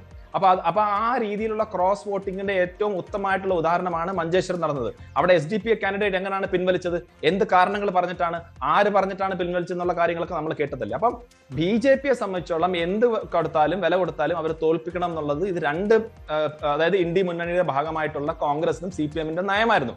അതിനകത്ത് ദേശീയ സെക്രട്ടറി ആയിട്ടുള്ള ശ്രീ MA ബേബി വളരെ ഓപ്പൺ ആയിട്ട് പറഞ്ഞതാണ്. അതായത് ഞങ്ങൾ മറ്റ് സംസ്ഥാനങ്ങളിൽ ഒരുമിച്ചായിരിക്കും, ഒരു മുന്നണിയുടെ ഭാഗമാണ്. പക്ഷെ കേരളത്തിൽ ചില വിചിത്ര സാഹചര്യം കൊണ്ട് ഞങ്ങൾ അങ്ങോട്ടും ഇങ്ങോട്ടും ഫൈറ്റ് ചെയ്യാണ്. ആ ഫൈറ്റിനും ഒരു മര്യാദ വേണം, ഞങ്ങൾ മറ്റു രീതിയിലുള്ള പേഴ്സണൽ നിന്ന് അറ്റാക്ക് ചെയ്യരുതെന്ന് പറഞ്ഞത് ആരാണ്? ശ്രീ MA ബേബിയാണ്. അതിന്റെ കൂടെ തന്നെ അദ്ദേഹം പറഞ്ഞു. BJP ജയിച്ചാലും UDF-ന്റെ അംഗസംഖ്യ കൂടരുത് എന്നുള്ള ആഗ്രഹമായിരുന്നു LDF-നുണ്ടായിരുന്നത്. മറിച്ചും അങ്ങനെ വരുവാനേ സാധ്യത ഉണ്ടായിരുന്നുള്ളൂ. കാരണം അവർ തമ്മിലുള്ള മത്സരത്തിൽ ആർക്ക് ശക്തി കുറയും എന്നുള്ളത് അവർ പ്രത്യേകം ശ്രദ്ധിച്ചിരുന്നു. ശ്രീ കേണൽ ഡിന്നി, കഴിഞ്ഞ തവണത്തെ പോലെ ആയിരുന്നില്ല ഈ ഫൈറ്റ്. ശ്രീ സിബി സത്യൻ, അതിനകത്ത് പിന്നെ ഒരു കാര്യങ്ങളുണ്ട് ശ്രീ മഞ്ജുഷ്. അപ്പൊ എങ്ങനെയാണ് രണ്ടുപേരും, കോൺഗ്രസ് പറഞ്ഞു CPM ഞങ്ങളുടെ B ടീമാണെന്ന്, CPM പറഞ്ഞു കോൺഗ്രസ് ഞങ്ങളുടെ B ടീമാണെന്ന്. അപ്പൊ അതും ഇവർ തന്നെയാണ് പറഞ്ഞത്, പരസ്പര ഡീൽ ആരോപണം. പക്ഷെ എനിക്ക് തോന്നുന്നു മഞ്ചേശ്വരത്തൊക്കെ അവിടെ BJP തോൽക്കണം എന്നുള്ള ഉദ്ദേശത്തിൽ അവിടെ ന്യൂനപക്ഷം അവിടെ അവർ ഒരുമിച്ച് വോട്ട് ചെയ്തു എന്നുള്ളതാണ്. അത് സ്വന്തം വിലയിരുത്തലിൽ അങ്ങനെ വോട്ട് ഉണ്ടായിട്ടുണ്ട്. അതല്ലാതെ അതൊരു പാർട്ടി ക്രോസ് വോട്ടിംഗ് എന്ന രീതിയിൽ കാണാൻ പറ്റുമോ എന്ന് സംശയമാണ്. പാലക്കാട്ട് നോക്കൂ, പാലക്കാട്ടും അതേപോലത്തെ ഒരു സ്ഥാനാർത്ഥിയല്ലേ അവർ നിർത്തിയത്. ആർക്ക് വേണ്ടിയാണ് അത് നിർത്തിയത്? അങ്ങനെയല്ല. അപ്പൊ അവിടെ പക്ഷേ അതാണ് ഞാൻ പറഞ്ഞത്, ന്യൂനപക്ഷങ്ങൾ ആരാണോ ജയിക്കുവാൻ പോകുന്നത് എന്ന് കണ്ടുകൊണ്ട് BJP-യെ അകറ്റി നിർത്തുന്നതിന് വേണ്ടി അവർ വോട്ട് ചെയ്തു. അവസാന റൗണ്ടുകളിലാണല്ലോ അവിടെ ശോഭാ സുരേന്ദ്രന് പിന്നോക്കം പോകേണ്ടി വന്നത്. ഇടയ്ക്ക് ലീഡ് നേടിയതാണ്. റൗണ്ട് വോട്ടെണ്ണൽ നടക്കുന്ന പഞ്ചായത്തുകളുടെ ഘടന നോക്കിയാൽ മതി, അവിടെ ന്യൂനപക്ഷങ്ങൾക്ക് പ്രാധാന്യം കിട്ടുന്നതാണ്. മുമ്പ് ഷാഫി പറമ്പിലും അതുപോലെ ജയിച്ചിട്ടുള്ളതാണ്. അതിനെ പക്ഷേ ക്രോസ് വോട്ടിങ്ങിന്റെ പരിധിയിലേക്ക് ഇപ്പോൾ കൊണ്ടുവരുന്നത് അല്പം അതൊരു ഇമ്മച്ചുവർ ആയി പോകും. നേരത്തെ അങ്ങനെ മഞ്ജുഷ്, അത് കൃത്യമാണ്. അത് അതിനകത്ത് യാതൊരു സംശയമില്ല. അതാ ഞാൻ നേരത്തെ പറഞ്ഞത്. ശ്രീ MA ബേബി വളരെ വ്യക്തമായിട്ട് പറഞ്ഞു, എവിടെ ആവശ്യമുണ്ടോ ഞങ്ങൾ ഈ വ്യത്യാസങ്ങൾ മറന്ന് ഒരുമിച്ച് ഒരു കോർഡിനേഷൻ എന്നുള്ളൊരു വാക്കാണ് അദ്ദേഹം ഉപയോഗിച്ചതെന്ന്. ഈ ഇലക്ഷൻ തുടക്കുന്നതിന് തൊട്ടു മുമ്പാണ് അദ്ദേഹം പറഞ്ഞത്, എന്ത് വില കൊടുത്താലും BJP ജയിക്കാൻ പാടില്ല എന്നുള്ള ആശയമാണ് ഞങ്ങൾക്ക് ഏറ്റവും ഇമ്പോർട്ടന്റ് എന്ന് പറഞ്ഞതല്ലേ. അപ്പൊ അതിനർത്ഥം എന്താണ്? ഈ കോൺഗ്രസ് CPM എവിടെയൊക്കെ പോസിബിൾ ആണോ, എവിടെയൊക്കെ. പിന്നെ ഇവിടെ ഇപ്രാവശ്യം പറ്റുന്ന വെച്ചാൽ പല സ്ഥലത്തും ശ്രീ മഞ്ജുഷ് പറയുന്നത് ഞാനൊരു അക്കാഡമിക് ആയിട്ടുള്ള കാര്യത്തിൽ ഞാനത് എഗ്രി ചെയ്യാണ്. അതായത് രണ്ടുപേർക്കും ഒരു കടുത്ത മത്സരം ഉണ്ടായതുകൊണ്ട് എല്ലാ സീറ്റിലും അവർക്ക് ചെയ്യാൻ സാധിച്ചില്ല. പക്ഷെ പല സീറ്റുകളിലും അവർക്ക് ചെയ്യാൻ പറ്റുന്ന സ്ഥലത്തൊക്കെ അവർ ചെയ്തിട്ടുണ്ട്. അതൊരു നിർണയ സമയം മുതൽ തന്നെ ഇങ്ങനെ ഒരു ആരോപണം പരസ്പരം ഉണ്ടായിരുന്നല്ലോ, ഡീൽ എന്നുള്ള ആരോപണം. ശരി, ശ്രീ സിബി സത്യൻ, എങ്ങനെ കാണുന്നു താങ്കൾ UDF-ന്റെ ഈ വമ്പൻ വിജയത്തെ? താങ്കൾ ഒട്ടും പ്രതീക്ഷിച്ച ഒരു കാര്യമല്ലെന്ന് തോന്നുന്നു. മുൻപുള്ള ചർച്ചകളിൽ താങ്കൾ ഇത്രയും വലിയൊരു ലീഡ്, ഇത്രയും വലിയൊരു വിജയം UDF-ന് കിട്ടുമെന്ന് പറഞ്ഞിരുന്നില്ല. അതെ, ശരിയാണ് മഞ്ജുഷ്. ഞാൻ കഴിഞ്ഞ ദിവസം ഒരു ഫേസ്ബുക്ക് പോസ്റ്റ് എഴുതിയതിനകത്ത് വളരെ കൃത്യമായിട്ട് ഞാൻ പറയാൻ ആഗ്രഹിച്ച ഒരു കാര്യം എന്ന് പറയുന്നത്, ഞാൻ കൊല്ലത്തെ സീറ്റ് കണക്കുകളുടെ അടിസ്ഥാനത്തിൽ UDF-ന് സംസ്ഥാന വ്യാപകമായി എത്ര സീറ്റുകൾ വീതം കിട്ടുമെന്ന് പറഞ്ഞിട്ടുണ്ടായിരുന്നു. അപ്പൊ അതിനകത്ത് ഞാൻ പറഞ്ഞൊരു കാര്യം, ഒരു തരംഗമുണ്ട്, ആ തരംഗത്തിന്റെ ശക്തി അസസ് ചെയ്യാൻ പറ്റുന്നില്ല. ആ തരംഗം വളരെ വലുതാണെങ്കിൽ 95 സീറ്റിന് മുകളിൽ UDF നേടിയാൽ അത്ഭുതപ്പെടാനില്ല എന്ന് കൃത്യമായിട്ട് എഴുതിയിരുന്നു. അപ്പൊ ഇത് ആ 95-ന് മുകളിൽ 102 സീറ്റുകളിൽ ചെന്നെത്തിയിരിക്കുകയാണ്. അപ്പൊ ഇതിനകത്ത് നമ്മൾ ആത്യന്തികമായിട്ട് എന്റെ വിലയിരുത്തൽ, ഇത് ശരിക്കും ഒരു UDF തരംഗം എന്നതിനെ വിളിക്കാൻ പറ്റില്ല. ഇത് ശരിക്കും പറഞ്ഞ ഒരു LDF വിരുദ്ധ തരംഗമാണ്, അല്ലെങ്കിൽ ഒരു പിണറായി വിരുദ്ധ തരംഗമാണ്. കാരണം നിലവിലെ സാഹചര്യത്തില് UDFനെ ഒരു ആൾട്ടർനേറ്റീവായിട്ട് കാണുന്നതിനേക്കാൾ കൂടുതലായിട്ട് LDFനെ എങ്ങനെയെങ്കിലും അധികാരത്തിൽ നിന്ന് നിഷ്കാസിതരാക്കുക എന്ന് പറയുന്ന ഒരു മാനസികാവസ്ഥയിൽ ജനം വളരെ ശക്തമായിട്ട് വോട്ട് ചെയ്തു.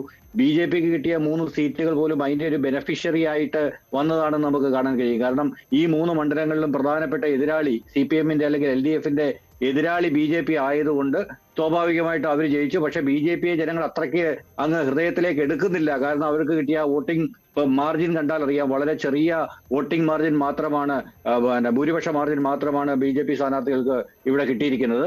പക്ഷെ അതേസമയം തന്നെ നമ്മൾ UDFന്റെ സ്ഥാനാർത്ഥികൾക്ക് കിട്ടിയിരിക്കുന്ന വോട്ടിംഗ് മാർജിൻ നോക്കിക്കഴിഞ്ഞാൽ വളരെ വലുതാണ്. അതായത് 35,000-ന് മുകളിൽ ഭൂരിപക്ഷമുള്ള, എനിക്ക് തോന്നുന്നത് ഏതാണ്ട് 20-ൽ പരം 15-20 സ്ഥാനാർത്ഥികൾ ഉണ്ട് എന്നാണ് എൻ്റെ ഒരു കണക്കുകൂട്ടൽ. അതിലേക്ക് ചിലപ്പോൾ അതിൽ കൂടുതൽ കാണും. കാരണം അമ്മാതിരിയുള്ള ഭയങ്കരമായിട്ടുള്ള ഒരു വോട്ടിംഗ് ശതമാനത്തിന്റെ വർധനവ് കോൺഗ്രസ് ജയിച്ച UDF ജയിച്ച ഒരു മണ്ഡലമായിരുന്നു ഉദാഹരണത്തിന് കോവളം. അവിടുത്തെ ഇത്തവണത്തെ ലീഡ് നോക്കിക്കഴിഞ്ഞാൽ അത്ഭുതപ്പെട്ടു പോകും. 32,000-ഓളം വോട്ടുകളുടെ ലീഡാണ് കോവളത്ത് കിട്ടിയത്. ഒരു ഉദാഹരണം മാത്രമാണ് ഞാൻ പറഞ്ഞത്. അതെ, അതുപോലെ കുണ്ട്ര കഴിഞ്ഞ തവണ 4,000 ചില്ലുവാനം വോട്ട് കിട്ടിയെടുത്ത് ഇപ്പൊ 33,000-ഓളം വോട്ടുകൾക്കാണ് 32,000 വോട്ടുകൾക്കാണ് വിജയിച്ചിരിക്കുന്നത്. അപ്പൊ ഇതുപോലെ ഒരു വലിയ ഭൂരിപക്ഷം, നമുക്ക് ആ ഉമാ തോമസിന്റെ ഭൂരിപക്ഷം നോക്കൂ, ചാണ്ടി ഉമ്മന്റെ ഭൂരിപക്ഷം നോക്കൂ, അല്ലെങ്കിൽ ഈവൻ ആര്യാടൻ ഷൗക്കത്തിന്റെ ഭൂരിപക്ഷം നോക്കൂ. ഇതൊക്കെ സമാനതകളില്ലാത്ത രീതിയിലുള്ള ഭൂരിപക്ഷമാണ് ഇത്തവണ. കാരണം ജനങ്ങൾ വല്ലാതെ മടുത്തിട്ട് അതിഭയങ്കരമായിട്ടുള്ള ഒരു ആവേശത്തിന്റെ പുറത്ത് കോൺഗ്രസിന് അനുകൂലമായിട്ട് UDFന് അനുകൂലമായിട്ട് വോട്ട് ചെയ്തിരിക്കുകയാണ് എന്ന കാര്യത്തിൽ യാതൊരു സംശയം വേണ്ട. നമ്മളത് വളരെ രസകരമായിട്ട് അതിന്റെ ഒരു പാറ്റേൺ പരിശോധിച്ച് കഴിഞ്ഞാൽ നമുക്ക് കാണാം, പല ജില്ലകളിലും കംപ്ലീറ്റ് ആയിട്ട് തൂത്തുവാരപ്പെട്ടിരിക്കുന്നു. ഈവൻ കൊല്ലം പോലുള്ള ജില്ലകളിൽ ഈ പറഞ്ഞ നമ്മൾ ഒരിക്കലും വീണുപോകുമെന്ന് വിചാരിക്കാത്ത സീറ്റുകൾ വരെ വീണിരിക്കുന്നു. അതായത് ഉദാഹരണമായിട്ട് കൊല്ലത്ത് ചടയമംഗലം എന്ന് പറയുന്ന വളരെ ഉറച്ച ഒരു സീറ്റാണ് CPIയുടേത്. അത് സാധാരണഗതിയിൽ ഒരിക്കലും കൈവിട്ടു പോകുന്ന അങ്ങനെ ചരിത്രമുള്ള സീറ്റല്ല, അതുവരെ വീണു. ഈവൻ ചാത്തന്നൂർ എന്ന് പറയുന്ന സീറ്റ് വളരെ അതിശയകരമായിട്ട് അതുവരെ വീണു. അപ്പൊ അങ്ങനെയുള്ള കുറെ സീറ്റുകൾ കൊട്ടാരക്കര കഷ്ടിച്ച് പിടിച്ചു നിർത്തിയെന്ന് പറയാം. അപ്പം ഇരവിപുരം ഏതാണ്ട് ഷുവർ സീറ്റ് ആയിരുന്നു LDFന്. കാരണം കാര്യമായിട്ടുള്ള MLA എന്ന നിലയിൽ അവിടെ കാര്യമായ ആന്റി ഇൻകംബൻസി ഉണ്ടായിരുന്നില്ല. പക്ഷേ RSPയിൽ ഇത്രയും തർക്കത്തിന്റെ ഒടുവിൽ ഒരു സമവായ സ്ഥാനാർത്ഥിയായിട്ട് വന്ന വിഷ്ണുമോഹൻ എന്ന് പറയുന്ന ചെറുപ്പക്കാരൻ പോലും നല്ല ഭൂരിപക്ഷത്തിൽ ജയിച്ചു കയറുന്ന ഒരു സാഹചര്യം ഇരവിപുരത്തുണ്ടായി. ഇതെല്ലാം വെച്ച് നോക്കുമ്പോൾ നമുക്ക് മനസ്സിലാവുന്ന ജനരോഷം എന്ന് പറയുന്നത് അതിഭയങ്കരമായ ഒരു ഫാക്ടറാണ്. 10 വർഷത്തെ ആന്റി ഇൻകംബൻസി എന്ന് പറയുന്നത് ചെറുതല്ല. ഞാൻ വീണ്ടും പറയുന്നു, ഇത് പിണറായി വിരുദ്ധ LDF വിരുദ്ധ വികാരത്തെക്കാൾ കൂടുതലായിട്ട് പിണറായി വിരുദ്ധ വികാരമാണ്. ഒരുപക്ഷെ പിണറായിക്ക് പകരം മറ്റേതെങ്കിലും നേതാവിനെ മുന്നിൽ നിർത്തി LDF ഈ തവണ തെരഞ്ഞെടുപ്പ് നയിച്ചിരുന്നെങ്കിൽ അവർക്കൊരു 60 സീറ്റിന് മുകളിൽ കിട്ടാനുള്ള സാധ്യത വളരെ കൂടുതലായിരുന്നു എന്നാണ് ഇപ്പോഴും ഞാൻ വിശ്വസിക്കുന്നത്. അതുപോലെ തന്നെ പിണറായി വിരുദ്ധത തന്നെയാണ് ഇവിടെ പ്രകടമായത്. പിണറായി വിജയൻ അധികാരത്തിൽ തുടരരുത്, LDF തുടരരുത് എന്ന് ജനങ്ങൾ ആഗ്രഹിച്ചു. UDF തരംഗത്തിനപ്പുറം ഒരു പിണറായി വിരുദ്ധ തരംഗം കേരളത്തിൽ ആഞ്ഞടിക്കുകയായിരുന്നു. പിണറായി വിജയനുള്ള ഒരു മുന്നറിയിപ്പും അതിലുണ്ടായിരുന്നു. അതാണ് ധർമ്മടത്ത് കണ്ടത്. സ്വാഭാവികമായും അത് പാർട്ടി അണികളിൽ നിന്നുള്ള മുന്നറിയിപ്പാണ്. ധർമ്മടത്തൊക്കെ പ്രതിഫലിച്ചിരിക്കുന്നത് അത് തന്നെയാണ്. അതെ, നമ്മൾ 2 ജില്ലകൾ പ്രത്യേകം എടുത്ത് പരിശോധിക്കണം മഞ്ജുഷ്. അതായത് ഒന്ന് കണ്ണൂരാണ്. ഈ കണ്ണൂർ ഒരിക്കലും ഇളകാത്ത കോട്ടകളാണ് വിമതന്മാർ വന്നിട്ട് മത്സരിച്ച് പിടിച്ചെടുത്തത്. ഈ CPMന്റെ ചരിത്രത്തിൽ വിമതന്മാർ വന്നിട്ട് ഇതുപോലെ നെടും കോട്ടകൾ പിടിച്ചെടുക്കുക എന്ന് പറഞ്ഞാൽ അസംഭാവ്യമാണ്, നടക്കില്ല. ഈവൻ ധർമ്മടം പോലൊരു മണ്ഡലത്തിൽ ചുമ്മാതെ മത്സരിച്ചാലും 40,000 വോട്ടിന്റെ ഭൂരിപക്ഷം കിട്ടുന്ന മണ്ഡലത്തിൽ പിണറായി വിജയനെ പോലെ ഇത്രയും പരിണിതപ്രജ്ഞനായ ഒരു രാഷ്ട്രീയ നേതാവ്, ഒരു മുഖ്യമന്ത്രി മത്സരിച്ചിട്ട് ആദ്യത്തെ 6 റൗണ്ട് പിന്നോക്കം പോവുക എന്ന് പറയുന്നത് പാർട്ടി ഗ്രാമങ്ങൾ മാത്രമുള്ള ഇതുപോലൊരു മണ്ഡലത്തിൽ എത്രമാത്രം അസംഭാവ്യമാണ് എന്ന് നമ്മൾ ആലോചിക്കണം. അതുപോലെ തന്നെയാണ് ഈ പറഞ്ഞ MV ഗോവിന്ദന്റെ ഭാര്യ ശ്യാമള മത്സരിച്ച തളിപ്പറമ്പ്. അവിടെ ഈ പറഞ്ഞ വലിയ ജനകീയനായ ഒരു നേതാവ് അല്ല ശരിക്കും TK ഗോവിന്ദൻ എന്നാണ് അവിടുത്തെ ലോക്കലായിട്ടുള്ള ആൾക്കാരിൽ നമുക്ക് കിട്ടുന്ന ഇൻഫർമേഷൻ. പക്ഷേ അദ്ദേഹത്തെ പോലെ ഒരാൾ വിമതനായിട്ട് മത്സരിച്ചിട്ട് പോലും ഇത്രയും ജനം ഇത്രയേറെ വോട്ട് ചെയ്ത് അദ്ദേഹത്തെ വിജയിപ്പിക്കുകയാണ്. ഇതിനകത്ത് നമ്മുടെ പയ്യന്നൂർ എടുത്തു കഴിഞ്ഞാൽ അവിടെ മധുസൂനെതിരെ മത്സരിച്ച സ്ഥാനാർത്ഥി അദ്ദേഹവും ഇതുപോലെ അവിടെ ഒരു വലിയ ജനകീയനെന്ന് പറയാൻ പറ്റുന്ന ഒരാളല്ല. പക്ഷെ അവിടെ ഈ പാർട്ടിയുടെ അദ്ദേഹത്തിനും ജയിക്കാൻ കഴിഞ്ഞു. അതായത് വിമത ശബ്ദം ഉയർത്തിയ എല്ലാവർക്കും ജയിക്കാൻ കഴിഞ്ഞു. പക്ഷെ കുഞ്ഞികൃഷ്ണന്റെ വിമത ശബ്ദത്തിന് വളരെ വലിയ ചോദ്യങ്ങൾ അത് അണികളും നേതൃത്വത്തിന് നേരെ ഉന്നയിക്കാൻ ആഗ്രഹിച്ച കാര്യങ്ങളാണ്. കാരണം പാർട്ടിയിലെ കണക്കാണ് അദ്ദേഹം ചോദിച്ചത്, ഫണ്ട് പിരിവിന്റെ വിവരങ്ങളാണ് ചോദിച്ചത്. അത് ചോദിക്കുവാനുള്ള അർഹത നേതാക്കൾക്കുണ്ട്, അതുപോലെ അണികൾക്കുമുണ്ട്. അത് ചോദിച്ചപ്പോൾ ഈ കണക്ക് അതൊക്കെ ഞങ്ങൾ പാർട്ടിക്കുള്ളിൽ പറഞ്ഞോളാം എന്ന് പറഞ്ഞുകൊണ്ട് മുഖം തിരിക്കുന്നതാണ് കണ്ടത്. അവിടെ ഇ വി കുഞ്ഞികൃഷ്ണന്റെ വിജയം എന്ന് പറയുന്നത് അത് കണക്ക് പറഞ്ഞുകൊണ്ടുള്ള ഒരു തിരിച്ചടി നൽകിയതാണ്. അതുപോലെ തന്നെ ഗോവിന്ദന്റെ വിജയം എന്ന് പറയുന്നത് പാർട്ടി സെക്രട്ടറിയുടെ ഭാര്യയെ അവിടെ മത്സരിപ്പിച്ചത് ചോദ്യം ചെയ്തപ്പോൾ അത് പാർട്ടി സെക്രട്ടറിയുടെ ഭാര്യ ആകുന്നതിന് മുൻപ് തന്നെ അവർ ശ്യാമള ടീച്ചർ അവർ പാർട്ടിക്കാരിയായിരുന്നു എന്ന് പറഞ്ഞുകൊണ്ട് അതിനെ നേരിടാൻ കാണിച്ച ആ ഒരു ധാർഷ്ട്യമുണ്ടല്ലോ, അതിനുള്ള മറുപടിയാണ്. അമ്പലപ്പുഴയിൽ ഇതേ ധാർഷ്ട്യം തന്നെയാണ് മഞ്ജുഷ നമ്മൾ ആലപ്പുഴ ജില്ലയിൽ വന്നാലും കാണുന്നത്. ആലപ്പുഴ ജില്ലയിൽ സുധാകരൻ എന്ന് പറയുന്ന ഒരു മുതിർന്ന നേതാവിനെ അദ്ദേഹത്തിനെ ഒന്ന് ബഹുമാനിച്ചാൽ മതിയായിരുന്നു. ശരി, ഒരു സീറ്റും കൊടുക്കേണ്ടിയിരുന്നില്ല. അഖിലാണ് ഇന്നത്തെ താരം. കാരണം അഖിലിനാണ് ഇന്ന് കൂടുതൽ ശബ്ദം ഉയർന്ന് കിട്ടേണ്ടത്. അദ്ദേഹത്തിനാണ് കൂടുതൽ കാര്യങ്ങൾ സംസാരിക്കാനുള്ള അർഹത ഇന്ന് ഉള്ളത്. അഖിൽ, ഒരു കാര്യം, BJP-യുടെ മുന്നേറ്റം തടയാൻ നിങ്ങൾക്ക് കഴിഞ്ഞില്ല. 3 സീറ്റുകൾ. അല്ല, അവിടെ BJP-യുടെ മുന്നേറ്റം കഴിയാൻ തടയുകയെന്ന് പറഞ്ഞു കഴിഞ്ഞാൽ ഒരു കാര്യം മനസ്സിലാക്കേണ്ടത് ഇവിടെ കൃത്യമായി ജനാധിപത്യ പ്രോസസ്സിൻ്റെ BJP ഈ പറയുന്നത് പോലെ രാഷ്ട്രീയപരമായി നമുക്ക് വിയോജിപ്പുകൾ ഉണ്ടെങ്കിൽ ഒരു ജനാധിപത്യ പ്രക്രിയയുടെ ഭാഗമായിട്ടൊരു തെരഞ്ഞെടുപ്പിൻ്റെ ഭാഗമായി വിജയിച്ച് വരുമ്പോഴത്തേക്ക് പിന്നെ അതിനകത്ത് നമ്മൾ ഈ പറയുന്ന കളക്റ്റീവ് ഫോഴ്സായിട്ട് എപ്പോഴും ഈ പറഞ്ഞതുപോലെ ഇപ്പോൾ ശബരിനാഥിനെ പോലെ ഒരു മികച്ച സ്ഥാനാർത്ഥിയെ നേമത്ത് ഞങ്ങൾ പ്ലേസ് ചെയ്യുന്ന ഒരു സാഹചര്യം ഉണ്ടായി. അത് BJP-യെ പരാജയപ്പെടുത്തുക എന്നുള്ള ഉദ്ദേശത്തിൽ തന്നെയാണ്. അപ്പോൾ സ്വാഭാവികമായിട്ടും 29,000 വോട്ടുകൾ, 30,000-ത്തിന് അടുപ്പിച്ച വോട്ടുകൾ അദ്ദേഹത്തിന് ലഭിച്ചു. അപ്പം സ്വാഭാവികമായിട്ടും അവിടെ ഈ പറയുന്ന പോലെ അപ്രസക്തമായ ഒരു സ്ഥാനാർത്ഥിയാണ് നിർത്തിയിരുന്നെങ്കിൽ നിങ്ങൾ എന്ത് പറയും? നിങ്ങൾ ഈ പറഞ്ഞ നേരത്തെ പറഞ്ഞ കോലീബി സഖ്യം എന്നൊക്കെ വേണമെങ്കിൽ പറയാൻ പറ്റുന്ന രീതിയിൽ ആക്ഷേപം ഉന്നയിക്കും. BJP-യുടെ പ്രതിനിധി അദ്ദേഹം പറഞ്ഞൊരു കാര്യത്തിന് മറുപടി പറയാൻ ആഗ്രഹിക്കുക. അദ്ദേഹം പറയുന്നു ഈ കമ്മ്യൂണിസ്റ്റ് പാർട്ടിയുടെ ഇന്ത്യ സഖ്യത്തിൻ്റെ ഒത്തുചേരലാണ് ഈ തെരഞ്ഞെടുപ്പിന് വിജയം എന്നൊക്കെ പറഞ്ഞ് അദ്ദേഹം നിസ്സാരവൽക്കരിച്ച് പറയുന്നു. ഞാനൊരു കാര്യം പറയട്ടെ, 35 സീറ്റുകളിൽ BJP ജയിച്ചു നിൽക്കുന്നത് നിങ്ങൾ കണ്ടല്ലോ. ആ 35 സീറ്റുകളിൽ 31ഓളം സീറ്റുകളിൽ കഴിഞ്ഞ തവണ BJP കിട്ടിയ വോട്ട് പോലും കിട്ടിയിട്ടില്ല. ആ വോട്ടുകൾ CPM-ന് കൃത്യമായി കിട്ടിയിട്ടുമുണ്ട്. അതുകൊണ്ട് നിങ്ങൾ അത്തരത്തിൽ പറഞ്ഞു കഴിഞ്ഞാൽ തിരിച്ചുള്ള ആരോപണം നിങ്ങൾ ഒരു വിരൽ ചൂണ്ടുകയാണെങ്കിൽ ബാക്കി 3 വിരൽ നിങ്ങൾക്ക് ബാക്കി 31 മണ്ഡലങ്ങളിൽ മഞ്ജുഷ ഞാൻ ഈ ചർച്ചയ്ക്ക് അവസാനിച്ച ശേഷം മഞ്ജുഷ 31 മണ്ഡലങ്ങളിൽ ഈ LDF ജയിച്ചു നിൽക്കുന്ന 31 മണ്ഡലങ്ങളിലെ കഴിഞ്ഞ തവണ ഉണ്ടായിട്ടുള്ള BJP-യുടെ വോട്ടിന്റെ പാറ്റേണിൽ ഉണ്ടായിട്ടുള്ള വ്യത്യാസങ്ങൾ പരിശോധിക്കുക. അപ്പോൾ ഇത്തരത്തിലുള്ള ആരോപണം ഞങ്ങളും പറയും. യഥാർത്ഥത്തിൽ BJP-യും CPM-ഉം തമ്മിലുള്ള അന്തർധാര നാടകങ്ങൾ തുറന്നു പറഞ്ഞുകൊണ്ട് കഴിഞ്ഞ 10 വർഷക്കാലമായി ഞങ്ങൾ ജനങ്ങളെ ബോധ്യപ്പെടുത്തിയിരുന്നത് നിങ്ങൾ തമ്മിലുള്ള ധാരണയാണ്. മുഖ്യമന്ത്രിയുടെ മകൾക്കെതിരെ വന്ന അന്വേഷണം എവിടെ എത്തി നിൽക്കുന്നു? മുഖ്യമന്ത്രിയുടെ മകനെതിരെ നിങ്ങൾ കേന്ദ്ര ഏജൻസികൾ കൊണ്ടുവന്ന അന്വേഷണം എവിടെ എത്തി നിൽക്കുന്നു? സ്വർണ്ണപ്പാളി വിഷയവുമായി ബന്ധപ്പെട്ട് ശബരിമല വിഷയവുമായി ബന്ധപ്പെട്ട് ഏറ്റവും വലിയ ഹിന്ദു പാർട്ടിയാണെന്ന് പറയുന്ന ആളുകളാണല്ലോ. ശബരിമല വിഷയത്തിൽ ഈ പറയുന്ന പോലെ എത്രമാത്രം ആത്മാർത്ഥത BJP ഈ സമരവുമായി ബന്ധപ്പെട്ട് കാണിച്ചിട്ടുണ്ട്. ഞാനൊരു കാര്യം പറയട്ടെ, അവിടുത്തെ പ്രശ്നം എന്ന് പറയുന്നത് നിങ്ങൾ പലതവണ പറഞ്ഞപ്പോഴും ജനങ്ങൾ വിശ്വസിച്ചത് അവിടെ BJP-യും CPM തമ്മിൽ ഒരു അന്തർധാര ഉണ്ട് എന്നുള്ള ഞാൻ ഈ ചർച്ചയിൽ ഞാൻ പോകാൻ പോവുകയാണ്. അതിന് മുമ്പായിട്ട് ബെമ്പായി നസീർ ഉൾപ്പെടെയുള്ള ആളുകളുടെ ആശങ്ക ഞാൻ മനസ്സിലാക്കിക്കൊണ്ട് യഥാർത്ഥത്തിൽ ഒരു കാര്യം പറയാൻ ആഗ്രഹിക്കുകയാണ്. എന്തായാലും നാളുകളിൽ കോൺഗ്രസിന്റെ മുഖ്യമന്ത്രിയാണ് കേരളം ഭരിക്കാൻ പോകുന്നത്. കോൺഗ്രസിന്റെ മന്ത്രിസഭ തന്നെ ഉണ്ടാവും.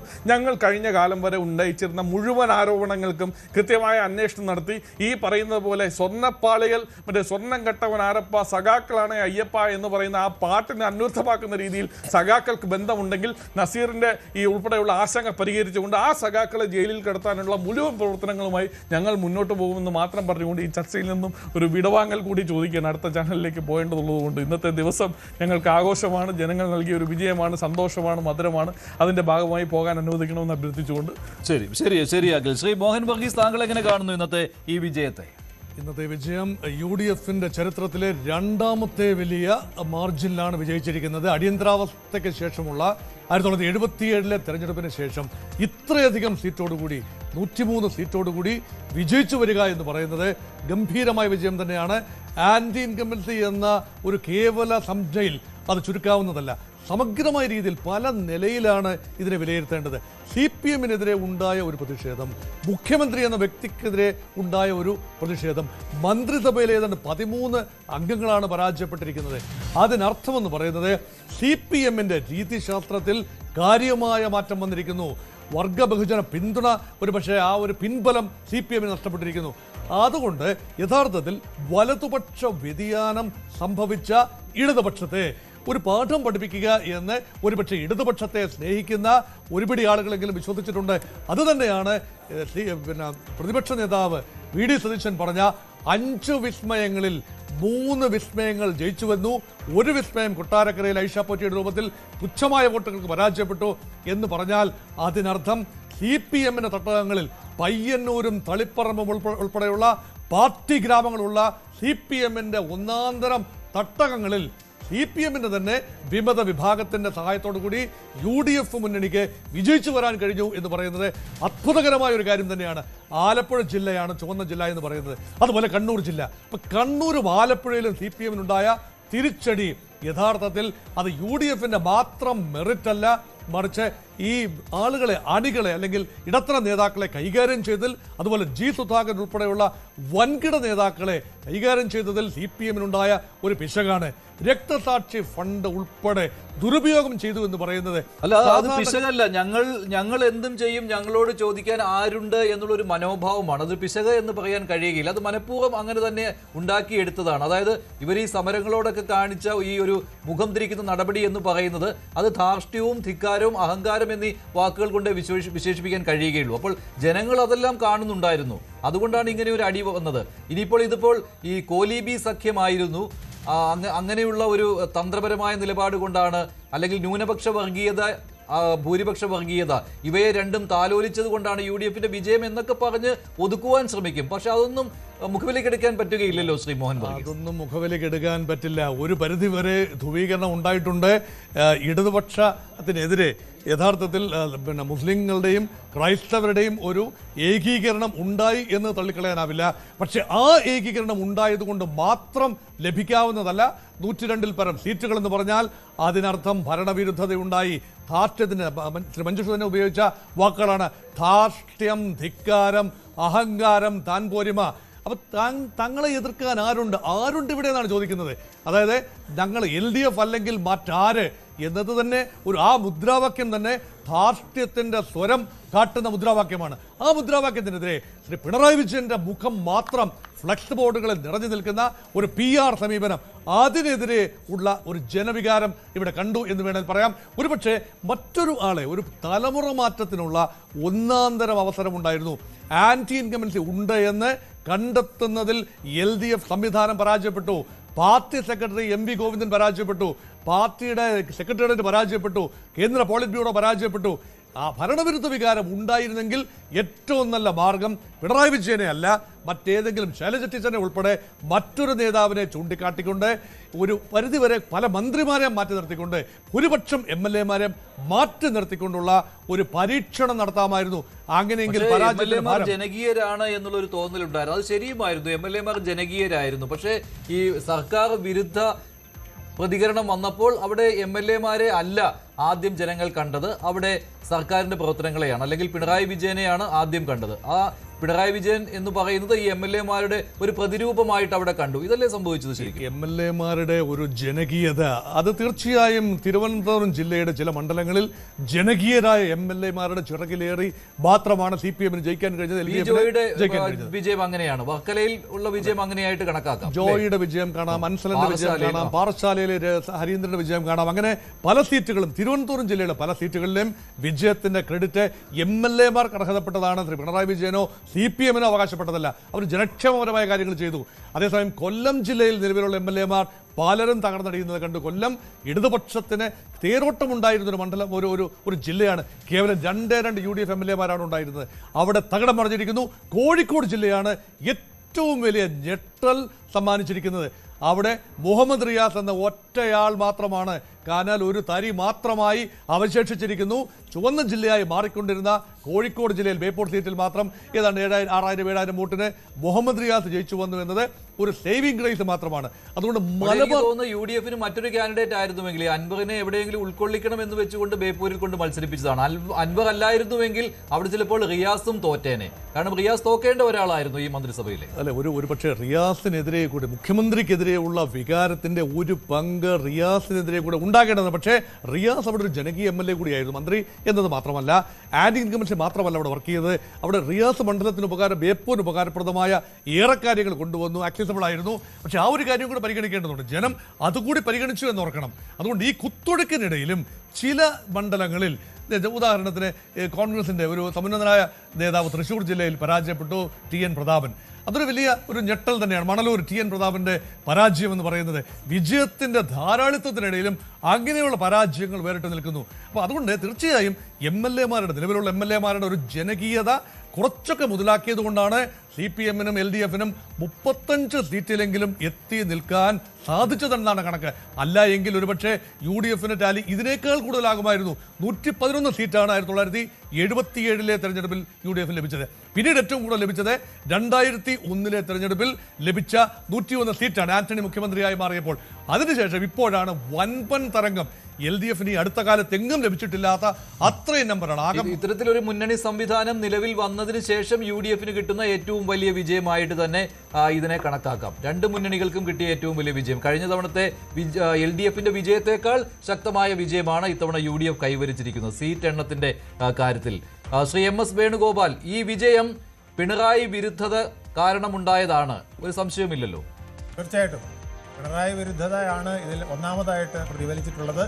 പിന്നെ അദ്ദേഹത്തിൻ്റെ മന്ത്രിസഭയിലെ മറ്റുള്ളവരുടെ പിണറായി ശൈലി പിന്തുടർന്നത്, അത് കഴിഞ്ഞിട്ട് MLA-മാർ പിന്തുടർന്ന പിണറായി ശൈലി, അത് കഴിഞ്ഞ് കൗൺസിലർമാർ, പഞ്ചായത്ത് മെമ്പർമാർ വരെ തുടർന്ന പിണറായി ശൈലി. അതായത് തിരുവനന്തപുരത്തെ ആര്യ രാജേന്ദ്രൻ മുതൽ കണ്ണൂരിലെ PP ദിവ്യ വരെയുള്ള പലരെയും എടുത്തു നോക്കിക്കഴിഞ്ഞാൽ പിണറായി ശൈലി ഏതാണ്ട് ടോപ്പ് ടു ബോട്ടം നിന്നിരുന്നു എന്നുള്ളതാണ്. സാന്ദർഭികമായി പറയട്ടെ, അവിടെ ആര്യ രാജേന്ദ്രന്റെ പേര് പറഞ്ഞതുകൊണ്ടാണ് സച്ചിൻ ദേവും പരാജയപ്പെട്ടു. ബാലുശ്ശേരി മണ്ഡലത്തിൽ സച്ചിൻ ദേവ് തോറ്റു. അപ്പോൾ ആ KSRTC ബസ് തടഞ്ഞു നിർത്തി ആ ഡ്രൈവറെ അപമാനിച്ച ആ MLA സച്ചിൻ ദേവ് തോൽക്കേണ്ടയാളായിരുന്നു. അത് ജനം വിലയിരുത്തുകയും ചെയ്തു. ഒരു ശക്തി ഉള്ള സ്ഥലം എന്ന് തന്നെ ബാലുശ്ശേരിയെ CPM-ന്റെ ഒരു ശക്തി ദുർഗം എന്ന് തന്നെ വിശേഷിപ്പിക്കാവുന്ന മണ്ഡലമാണ്. അവിടെയാണ് സൂരജ് എന്ന യുവ നേതാവ് അവിടെ ജയിച്ചു വന്നത്. കോഴിക്കോട് ഒരു സീറ്റ് മാത്രമാണ് ജയിക്കാൻ കഴിഞ്ഞത്, ബേപ്പൂർ മാത്രം. ബാക്കി എല്ലാ സീറ്റുകളും അവർക്ക് നഷ്ടപ്പെട്ടു എന്ന് പറയുമ്പോൾ എത്ര വലിയ ആഘാതമാണ് ഉണ്ടായിരിക്കുന്നത് നോക്കാം. അതുമാത്രമല്ല, നമ്മൾ നോക്കിയാൽ 4 ജില്ലകൾ ഒഴിച്ച് ബാക്കി എല്ലായിടത്തും 1, 2, 0 ഒക്കെയാണ് കിട്ടിയിരിക്കുന്നത്. 4 ജില്ലകളെന്ന് പറയുന്നത് തിരുവനന്തപുരം, തൃശ്ശൂർ, പാലക്കാട്, കണ്ണൂർ. ഇവിടെ പകുതി സീറ്റുകളാണ് പലയിടത്തും ലഭിച്ചിരിക്കുന്നത്. അതുകൂടെ ഇല്ലായിരുന്നെങ്കിൽ ഇത് ഒരു പക്ഷേ 1977 അച്യുതമേനോന്റെ റെക്കോർഡ് തകർത്തേനെ. അത്ര വലിയ ഭൂരിപക്ഷത്തിലേക്ക് പിന്നെ UDF പോയേനെ. പല സ്ഥലങ്ങളിലും 0ആണ്. മലപ്പുറത്ത് 0, വയനാട് 0, എറണാകുളത്ത് 0, ഇടുക്കിയിൽ 0. ഇങ്ങനെയൊക്കെയുള്ളൊരു സംഭവം LDF-ന് ഉണ്ടായിട്ടുണ്ടോ എന്ന് നമ്മൾ ആലോചിക്കേണ്ടതാണ്. അതിനേക്കാൾ വലുത് 70 വർഷത്തെ ഏറ്റവും വലിയ ഒരു സംസ്ഥാനത്ത് പോലും ഒരു ചെങ്കൊടി ഇല്ലാത്ത ഒരവസ്ഥ ഇന്ത്യയിൽ വന്നിരിക്കുന്നു. 1957 ആദ്യമായിട്ട് ഒരു കമ്മ്യൂണിസ്റ്റ് മന്ത്രിസഭ വന്ന സ്ഥലത്താണ് ഇതുണ്ടായെന്ന് ആലോചിക്കണം. ആദ്യത്തെ പാർലമെന്റിൽ പ്രതിപക്ഷ നേതാവ് ഒരു കമ്മ്യൂണിസ്റ്റുകാരനായിരുന്നു, AKG ആയിരുന്നു എന്നുള്ള സ്ഥലത്ത് നിന്നാണ് ഈ ദുരന്തം ഉണ്ടായിരിക്കുന്നതെന്ന് ആലോചിക്കുമ്പോഴാണ് എത്ര വലിയ പടുകുഴിയിലാണ് LDF ചെന്ന് എത്തിയിരിക്കുന്നത് എന്ന് നമുക്ക് മനസ്സിലാവുക. അത്രയ്ക്ക് വലിയ ഒരു തരംഗം ഉണ്ടാകണമെങ്കിൽ തീർച്ചയായിട്ടും ജനങ്ങൾക്ക് അസഹ്യമായതല്ല, അതിനേക്കാൾ അപ്പുറത്താണ്. അതായത് ഞാൻ പലപ്പോഴും വിചാരിക്കുന്നത് ഈ പിന്നെ മാർക്സിസ്റ്റുകാരും SFIക്കാർ വരെ പറയുന്ന ഒരു മുദ്രാവാക്യമുണ്ടല്ലോ, സ്വാതന്ത്ര്യം, സമത്വം, സാഹോദര്യം. ഇത് മൂന്നും നഷ്ടപ്പെട്ട, സ്വാതന്ത്ര്യമില്ല എന്ന് മാത്രമല്ല മിണ്ടാൻ പറ്റാത്ത അവസ്ഥ, പാർട്ടിക്കാരനോട് കടക്ക് പുറത്ത് എന്ന് പറയുന്നത് മാത്രമല്ല വീട്ടിൽ പോയി പറഞ്ഞാൽ മതി എന്ന് പറയുന്ന അവസ്ഥ, ഉദ്യോഗസ്ഥന്മാരോട് അത്തരത്തിൽ പെരുമാറുന്ന അവസ്ഥ, അതുപോലെ തന്നെ പാർട്ടി ഗ്രാമങ്ങളാക്കി സർക്കാർ ഓഫീസിനെ വരെ മാറ്റി എന്നുള്ളത് ഞാൻ ഒരു വർഷം കൊണ്ട് ഇത് പറഞ്ഞുകൊണ്ടിരിക്കുന്ന കാര്യമാണ്. സെക്രട്ടേറിയറ്റിനകത്ത് പാർട്ടി ഗ്രാമം സ്ഥാപിക്കുന്നു, ജില്ലാ പിന്നെ ആസ്ഥാനങ്ങളിൽ പാർട്ടി ഗ്രാമം സ്ഥാപിക്കുന്നു, IAS ഓഫീസർമാർക്കിടയിൽ പാർട്ടി ഗ്രാമം, IPS ഓഫീസർമാർക്കിടയിൽ പാർട്ടി ഗ്രാമം സ്ഥാപിച്ചുകൊണ്ട് സ്വജനപക്ഷപാതത്തിൻ്റെ ഏറ്റവും വലിയ പ്രതീകമായിട്ട് ഈ സർക്കാർ മാറി എന്നുള്ളത്. സെൽ ഭരണം 1957 ഉണ്ടായിരുന്നു. ആ സെൽ ഭരണത്തിനെ കവച്ചു വയ്ക്കുന്ന ഒരു പാർട്ടി ഗ്രാമവൽക്കരണം ഇവിടെ സർക്കാർ ഓഫീസുകൾ മുതൽ പലയിടത്തും നടന്നതാണ് പാർട്ടിക്ക് ഏറ്റവും വലിയ ക്ഷീണമുണ്ടായതെന്ന് ഇനിയെങ്കിലും അവർ തിരിച്ചറിയേണ്ടതാണ്. ജനങ്ങൾക്ക് ഏറ്റവും വേണ്ടത് നിങ്ങൾ ഉദ്ദേശിക്കുന്ന ആ മുദ്രാവാക്യങ്ങളാണ്. സ്വാതന്ത്ര്യം വേണം, സമത്വം വേണം, സാഹോദര്യം വേണം. ഇത് മൂന്നും ഒരു ഭരണാധികാരിയിൽ നിന്നും ജനങ്ങൾ ആഗ്രഹിക്കുന്നു എന്നുള്ള കാര്യം നിങ്ങൾ മറന്നുപോയി. അതുകൊണ്ടാണ് നിങ്ങൾക്ക് എന്തൊരു പതനമാണെന്ന് നോക്കൂ. പണ്ട് EMS പിന്നെ പിരിച്ചുവിട്ടപ്പോൾ ജവഹർലാൽ നെഹ്റുവോട് ചോദിച്ചു, എന്തുകൊണ്ടാണ് നിങ്ങൾ ഇത് ജനാധിപത്യമായി തിരഞ്ഞെടുക്കപ്പെട്ട ഒരു ഗവൺമെന്റിനെ ഇങ്ങനെ പിന്നെ പിരിച്ചുവിട്ടതെന്ന്. അപ്പോൾ ജവഹർലാൽ നെഹ്റു ചോദിച്ചത്, നിങ്ങൾ ഒരു കാര്യം മനസ്സിലാക്കുക, ഇത്ര കുറഞ്ഞ സമയത്തിനുള്ളിൽ ഇത്രയധികം ജനങ്ങളെ വെറുപ്പിച്ച ഒരു സർക്കാരിന് ഞാൻ കണ്ടിട്ടില്ല. നിങ്ങൾക്ക് എങ്ങനെ ഇത് ചെയ്യാൻ കഴിയുന്നു എന്നുള്ളതാണ്. ഇതേ ചോദ്യം ഇന്ന് അതിനേക്കാൾ തീവ്രമായിട്ട് ശ്രീ പിണറായി വിജയനോട് ചോദിക്കേണ്ട അവസ്ഥ വന്നിരിക്കുകയാണ്. 2021 99 സീറ്റ് കിട്ടിയ ആ പാർട്ടി ഇന്ന് 35 സീറ്റിലേക്ക് തരം താഴ്ന്നു എങ്കിൽ നെഹ്റുവിൻ്റെ ആ ചോദ്യം ഇന്ന് ഏതെങ്കിലും ഒരുപക്ഷെ ഇന്നത്തെ പ്രധാനമന്ത്രി ചോദിക്കേണ്ടതാണ്, അല്ലെങ്കിൽ ഇന്നത്തെ പ്രതിപക്ഷ നേതാവെങ്കിലും ചോദിക്കേണ്ടതാണ്. ശരിയാണ്. പക്ഷേ തകർന്നടിഞ്ഞാലും തിരിച്ചു വരുവാനുള്ള ശക്തി ഇടതുപക്ഷത്തിനുണ്ട് കേരളത്തിൽ. നിലവിൽ അവരുടെ വോട്ടുകൾ പോയിട്ടുണ്ട് ഇപ്പോൾ. കാരണം അണികൾ അവർക്കൊരു മുന്നറിയിപ്പ് നൽകുകയായിരുന്നു. ഇപ്പൊ തകർന്നടിഞ്ഞതിൽ നിന്ന് കരകയറാൻ വലിയ പാടാണ്. ഇപ്പോൾ സത്യം പറഞ്ഞാൽ ഒരു തകർന്ന വീട്, തകരാറായിരിക്കുന്ന വീട് അപകടം കണക്കാക്കി എല്ലാവരെയും ഒഴിപ്പിച്ചിട്ട് അവിടുത്തെ ആളുകൾ തന്നെ തള്ളി തകർത്തതുപോലെയാണ് ഇപ്പോൾ വന്നിരിക്കുന്നത്. സഖാക്കൾ നേരിട്ടിറങ്ങി പാർട്ടി കോട്ടകളിൽ പാർട്ടിയുടെ പിന്നെ ജി സുധാകരൻ്റെ വാക്കിൽ പറഞ്ഞാൽ പൊളിറ്റിക്കൽ ക്രിമിനലുകൾ കെട്ടിപ്പടുത്ത ആ സൗധങ്ങൾ പൊളിച്ചു കളയുകയാണ് അവർ ചെയ്തത്. വളരെ ചിന്തിക്കേണ്ട കാര്യമാണ്. ഇത് പൊളിച്ചു കളയാൻ എളുപ്പമാണ്, ഇതുപോലെ തിരിച്ചെടുക്കാൻ കഴിയുമെന്ന് പാടാണ്. ഞാൻ മുമ്പും പറഞ്ഞിട്ടുണ്ട്, സർക്കാരിൽ സിസ്റ്റം ഫെയിലിയർ ഉണ്ടായി. അതിനേക്കാൾ വലിയ സിസ്റ്റം ഫെയിലിയർ പാർട്ടിക്കകത്ത് വന്നിരിക്കുന്നു. അതായത് സ്വതന്ത്രപക്ഷപാതികളായ ബ്രാഞ്ച് സെക്രട്ടറിമാർ, LC സെക്രട്ടറിമാർ, ഏരിയ സെക്രട്ടറിമാർ, ജില്ലാ സെക്രട്ടറിമാർ വരെ സംസ്ഥാന കമ്മിറ്റിയിൽ വരെ അത്തരത്തിൽ സ്വജനപക്ഷപാതം കൊണ്ട് പലരെയും തിരികെ കയറ്റി. അപ്പോൾ സിസ്റ്റം ഫെയിലിയർ പാർട്ടിക്കകത്തും വന്നിരിക്കുന്നു. ബ്രാഞ്ച് മെമ്പറേക്കാൾ മോശമായ ആളാണ് ബ്രാഞ്ച് സെക്രട്ടറി എന്ന് വന്നാൽ, ഏരിയ മെമ്പറേക്കാൾ മോശമാണ് ഏരിയ സെക്രട്ടറി എന്ന് വന്നാൽ അത് സഹിക്കുമോ? നമുക്ക് അറിയാമല്ലോ, വീണ ജോർജിനെ സംസ്ഥാന കമ്മിറ്റി കൊണ്ടുവന്നപ്പോൾ എന്താണ് നമ്മുടെ പത്മകുമാർ പറഞ്ഞത്? പത്തനംതിട്ടയിൽ ഏറെക്കാലം പ്രവർത്തിച്ച ജില്ലാ കമ്മിറ്റി അംഗമായിരുന്ന അദ്ദേഹം പറഞ്ഞത് എന്താണ്? അപ്പോൾ ഇതിൽ നിന്ന് അത് നമുക്ക് എല്ലാവർക്കും ഉണ്ടാകുന്നതാണെന്നേ. അതായത് കഴിവുണ്ടെങ്കിൽ ആ ആളിനെ പ്രൊമോട്ട് ചെയ്താൽ നമുക്ക് ആർക്കും വിഷമം തോന്നില്ല. കഴിവില്ലാത്ത ആളെ സ്വജനപക്ഷപാതം വെച്ച് പാർട്ടിയിൽ പ്രൊമോട്ട് ചെയ്താലും ഉദ്യോഗ തലത്തിൽ പ്രൊമോട്ട് ചെയ്താലും ഉണ്ടാകുന്ന തിരിച്ചടിയുടെ ഏറ്റവും ക്രൂരമായ മുഖമാണ് നിങ്ങൾ. ശരി, വീണ ജോർജിന്റെ പേര് പറഞ്ഞതുകൊണ്ടാണ് ഈ കപ്പൽ അങ്ങനെ ആടി ഉലയുകയില്ല സാർ, ഈ കപ്പലിനൊരു ക്യാപ്റ്റൻ ഉണ്ട് എന്ന്. പക്ഷെ ആ ക്യാപ്റ്റനും മുങ്ങി, അതോടൊപ്പം തന്നെ ഈ പറഞ്ഞ ആൾ കടലിൽ വീഴ്ന്നിരിക്കുന്ന ഒരു അവസ്ഥയാണ്. ഇത്തരം പൊങ്ങച്ചക്കാരെ കൊണ്ട് പൊറുതി മുട്ടിയതാണ് ഇപ്പോൾ പ്രധാനമന്ത്രി നരേന്ദ്രമോദി BJPയുടെ വിജയം ആഘോഷിക്കുന്നതിന് വേണ്ടി BJP ഹെഡ്ക്വാർട്ടേഴ്സിൽ ഡൽഹിയിൽ എത്തിയിരിക്കുകയാണ്. ബംഗാളിലെ ഉജ്ജ്വല വിജയമാണ് BJP ഇപ്പോൾ ആഘോഷിക്കുന്നത്. 200-ലേറെ സീറ്റുകളുമായാണ് ബംഗാളിൽ മമതയുടെ ഭരണം അവസാനിപ്പിച്ച് BJP അധികാരത്തിലേക്ക് എത്തുന്നത്. അതോടൊപ്പം തന്നെ തമിഴ്നാട്ടിൽ അണ്ണാ DMKയുമായുള്ള സഖ്യത്തിൽ അവർക്ക് 55 സീറ്റുകൾ വരെ എത്താൻ കഴിഞ്ഞിട്ടുണ്ട്. സഖ്യത്തിൽ ആ സഖ്യം ഉണ്ടാക്കിയിട്ടുണ്ട്. BJP 206 സീറ്റുകളോടെയാണ് ബംഗാളിൽ അധികാരത്തിൽ എത്തുന്നത്. അസമിൽ അധികാരം നിലനിർത്തുവാനും BJPക്ക് കഴിഞ്ഞു. ഉജ്ജ്വല വിജയം ബംഗാളിൽ നേടിയതിന്റെ ആഘോഷമാണ് പ്രധാനമന്ത്രി നേരിട്ട് അണികളുമായി ഇപ്പോൾ ആഘോഷിക്കാൻ പോകുന്നത്. അതോടൊപ്പം തന്നെ കേരളത്തിൽ 3 സീറ്റുകൾ നേടിയത്, കേരളത്തിൽ നേടിയ ഏറ്റവും കൂടുതൽ സീറ്റുകൾ, ഏറ്റവും വലിയ വിജയം കേരളത്തിൽ നേടാൻ BJP കഴിഞ്ഞു. ചരിത്രത്തിലെ ഏറ്റവും വലിയ വിജയം നേടാൻ കഴിഞ്ഞു. 3 സീറ്റുകൾ എന്നുള്ളത് അവർക്ക് വലിയ കാര്യം തന്നെയാണ്. ഈ കാര്യവും ഇന്നത്തെ പ്രസംഗത്തിൽ പ്രധാനമന്ത്രി നരേന്ദ്രമോദി അണികളോട് പറയുമെന്ന കാര്യത്തിൽ സംശയമില്ല. എന്തായാലും അണികളുമായി ആഘോഷം പങ്കിടുന്നതിന് വേണ്ടി BJP ഹെഡ്ക്വാർട്ടേഴ്സിലേക്ക് പ്രധാനമന്ത്രി നരേന്ദ്രമോദി എത്തുന്നതിന്റെ തത്സമയ ദൃശ്യങ്ങളാണ് കാണുന്നത്. ഇടവേളയ്ക്ക് ശേഷം മടങ്ങി.